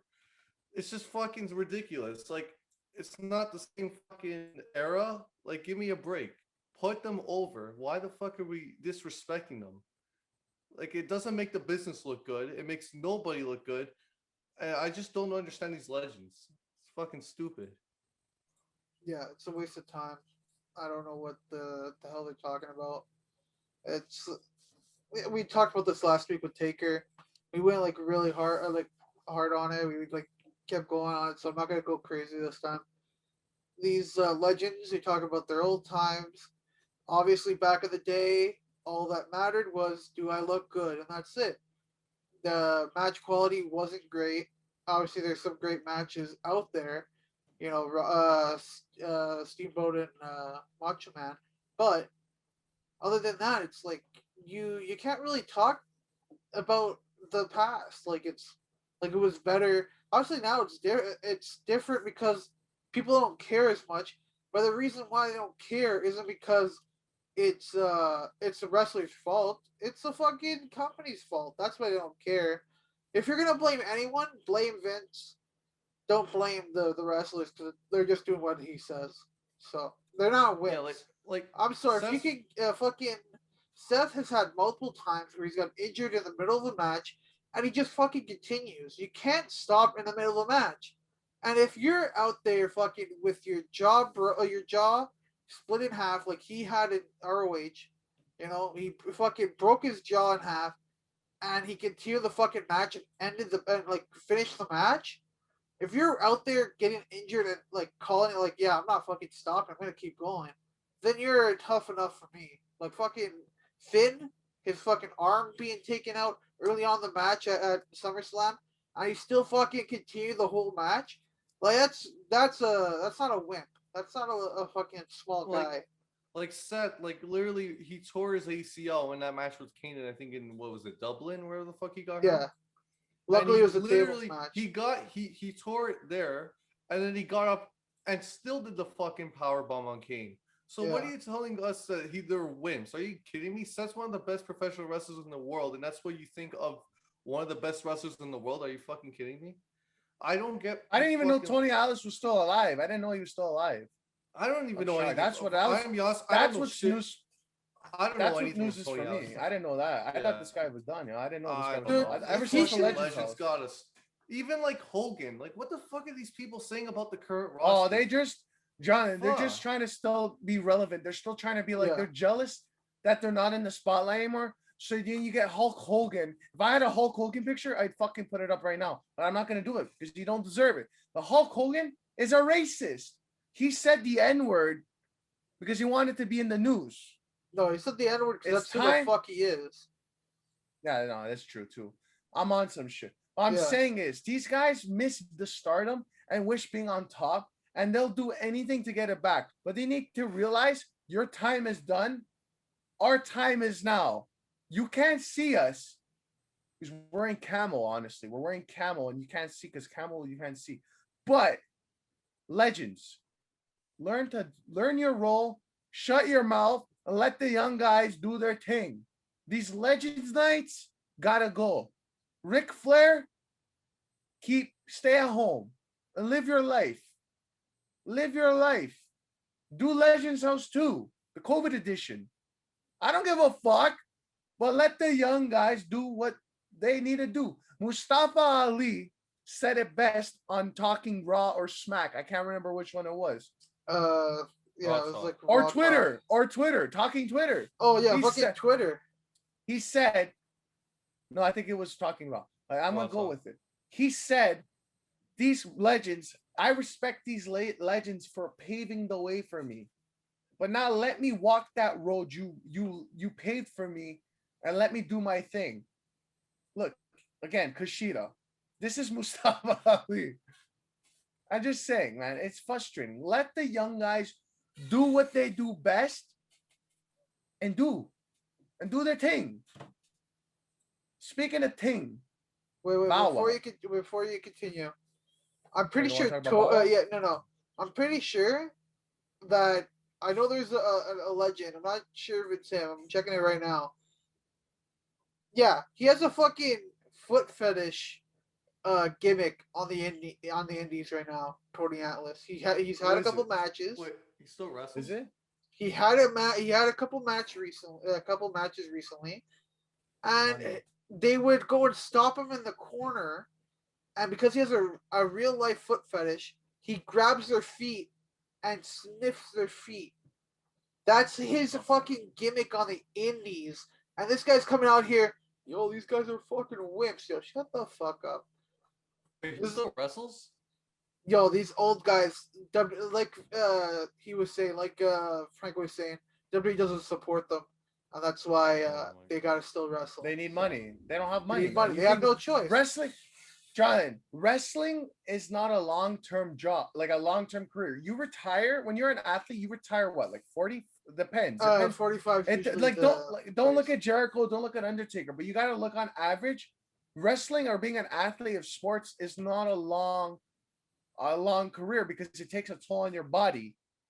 You know what I mean? That's why the athletes make a lot of money, because they're not going to be able to work as long as an average person is to 65, 70.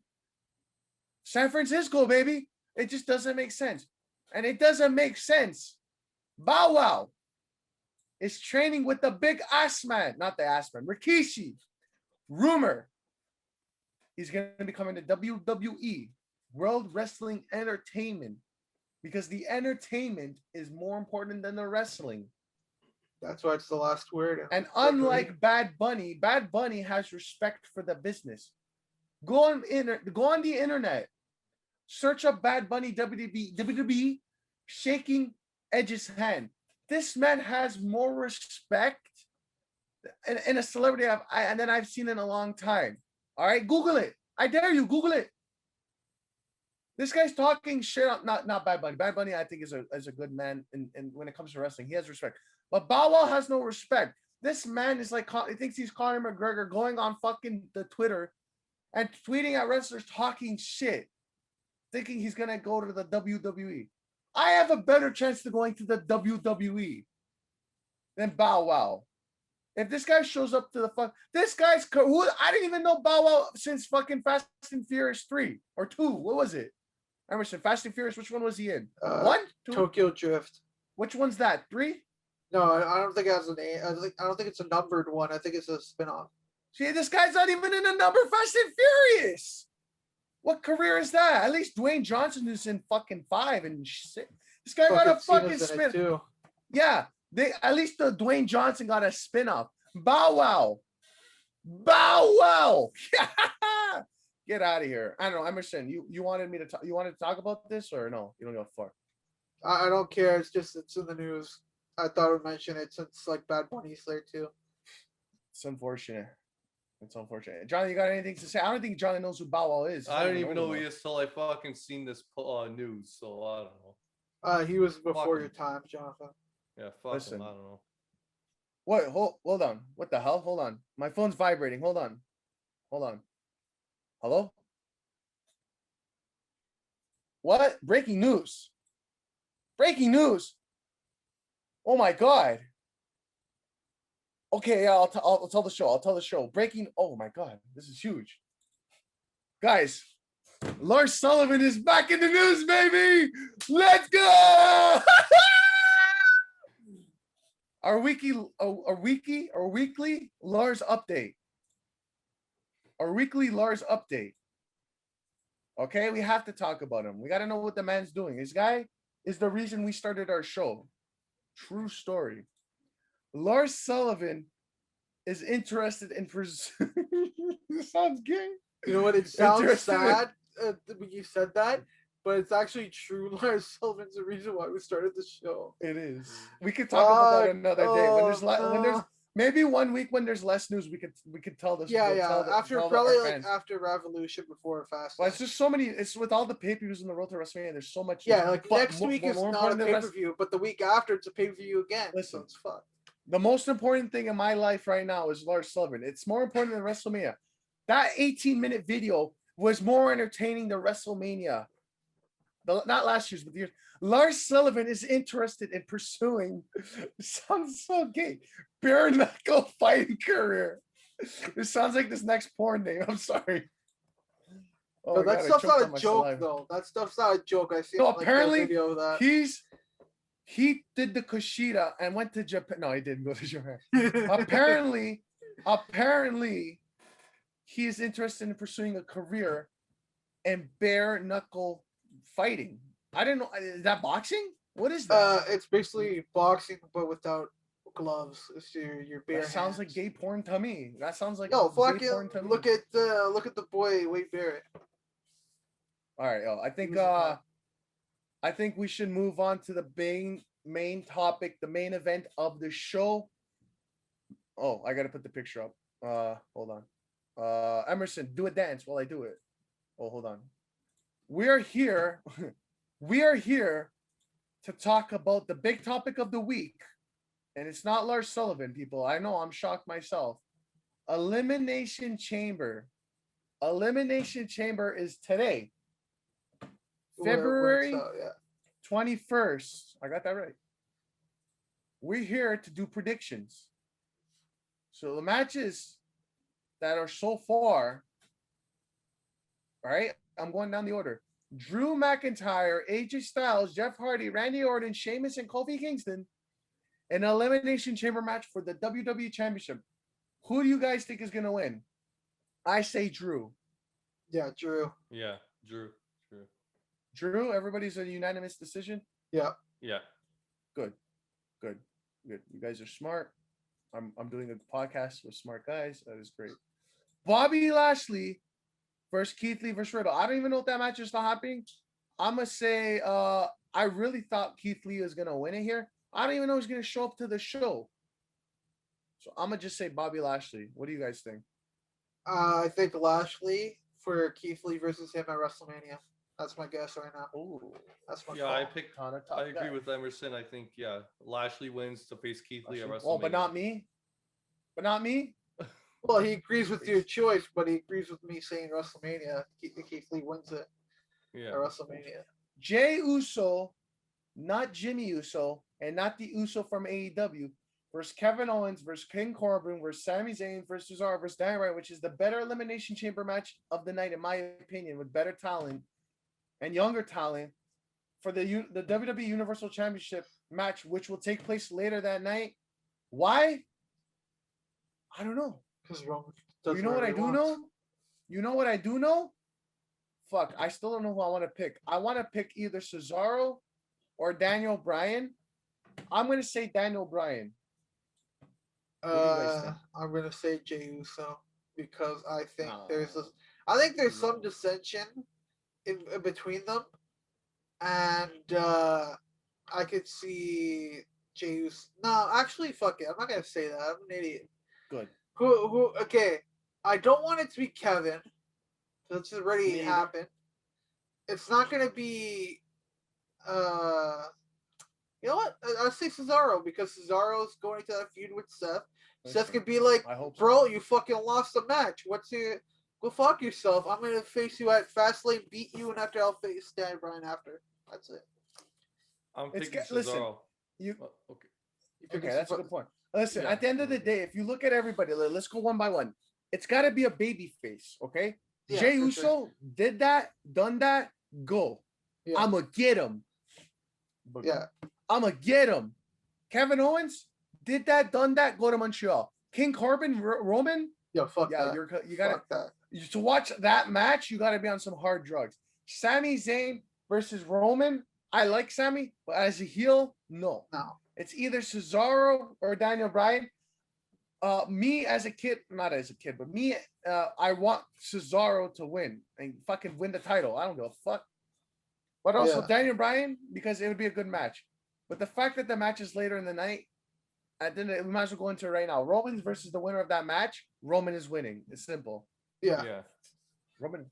Yeah, it's so stupid. I don't know why they're doing it. I I'd rather definitely- they've done it on the next SmackDown. Yeah, I think our choices are smart. Daniel Bryan or Cesaro the choice. I'm saying Cesaro because Cesaro has a pay-per-view match right after against Seth. So you guys say Cesaro, both of you say Cesaro. I say Daniel Bryan, Yeah. and then Roman's gonna win no matter what. I feel like the Bryan match should be saved for another pay-per-view, not because Fastlane. no, I Especially wouldn't, if Edge. No, but why loses. don't you do? They listen. The history speaks for itself. They did a match back in the day in Fastlane, the two of them, and who won? Roman won. Roman won? Yeah. Roman. That fucking pissed me off back in the day. And Daniel Bryan was so close to beating Roman that this Fastlane, Roman has to succumb to cheating to win, where Yeah. it gives Daniel Bryan another rematch at the WrestleMania. It No, speaks for itself. And I it's gonna- definitely see that. Cesaro Yeah. versus here. Daniel Think Bryan about it. versus, Why? But Roman. why wouldn't you do the match at Fastlane? You put in another goddamn pay-per-view on the road to WrestleMania. Yeah. Like, why not do it at the Fastlane? and it Anyways. sounds like you know also too Fastlane is the first pay-per-view I think that's gonna be on Peacock for WWE. So I'm sure they're gonna want to make it a big deal, so they'll probably do that. Yeah, I can see that. Nia, So Yeah. Nia, And I want to say one more oh, thing. okay, go. I don't care. Okay, and yeah, I think Cesaro, I would have him, yeah, obviously win, and then when he faces Roman, or if I want him to look good, like almost defeating Roman, but he doesn't. Like make him look like a superstar after that match. I want that to happen. That's what they should do.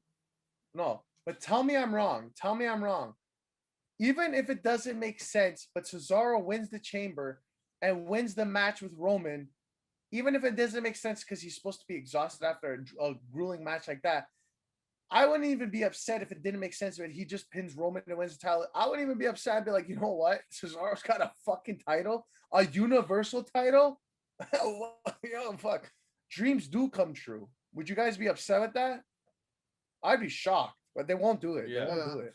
I don't Yeah. know. Nia Jax, Shayna Baszler, the women's tag team champions for a shit division, versus Sasha Banks and Bianca Belair, who are supposed to be feuding for the more important title.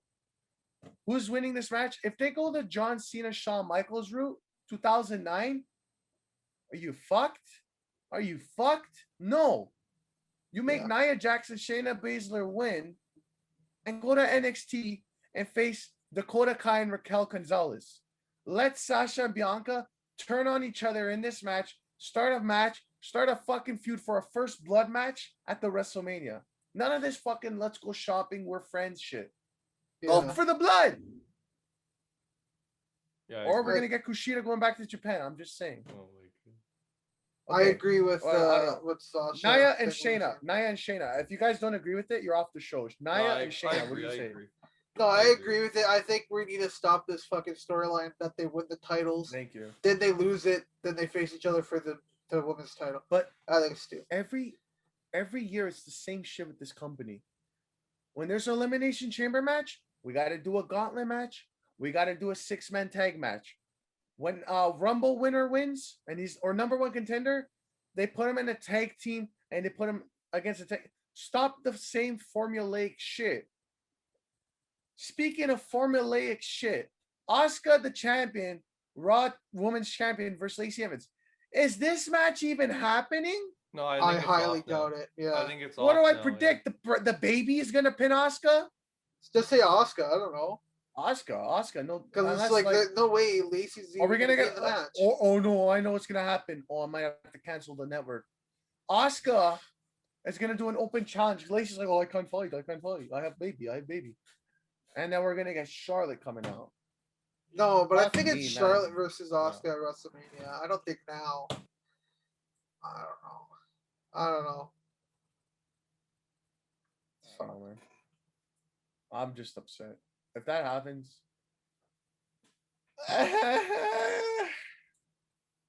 But yeah, I think we're done here. Is that all the I think, matches? that's all it says. They're probably gonna announce Yeah, 4 more matches on the day Yeah. of. Probably If they end up doing the triple threat between Shinsuke, Apollo, and Big E, I think Big E is going to retain. So that's another one that people are saying might happen. Big E's not losing it. Yeah. I wanted No Big E tag versus, team like, titles, Apollo. by the way. No tag team title matches. Yeah, Yeah. because there's no Interesting. tag team division. There's no division. Yeah. Oh, Kofi's not in the can't wrestle as a tag team. We can't do a tag team title match. Fucking give it to Retribution. Let them lose. I don't know what you want. This is a fucking stupid division. Yeah, Yeah. I don't know. It's just I don't know. It just makes my dick soft. This company. I don't know. Do you think we're gonna see the Fiend show up?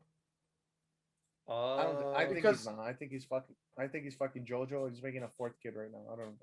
I think. Because they're gonna set that up eventually, and this would be the match, right? I feel like not. You can this hide underneath the pay-per-view, ring. It's gonna happen any week now. Like I think. Just we on all know Raw? that. Yeah, I feel like It's fucking stupid. Alexa's gonna do. I think Alexa's gonna screw Randy, but it's not gonna be Bray. Yeah. I don't think that's what they're gonna do. Well, we'll see. I don't We'll know, see. but I think we're gonna go on the outro now. You guys got to say anything? Any plugs? Emerson, you got anything? Or No, I'm not doing anything. he's like, fuck this. I want to go take a nap. Johnathan, Okay, I guess what do you I'll. gotta say? All right, I guess. You want on to? Insta- Hey, do you want to give the fans an update on your wrestling career, or another time? Well, right now it's on hold because COVID. I'm not really doing much. So just right now I'm waiting. I'm actually right now doing an online course, so have that right now going on for me, and then I'll get back to wrestling. But yeah, right now Yeah, COVID it's hard just with fucks COVID. everything up, man. You got to plug in your But- social medias, or Yeah, I'll do that. So my Instagram is Johnathan G Wrestling, one word. Again, I don't know if it's one space or not. I don't know. Just it's one word. And then Twitter is JTG Wrestling, one word.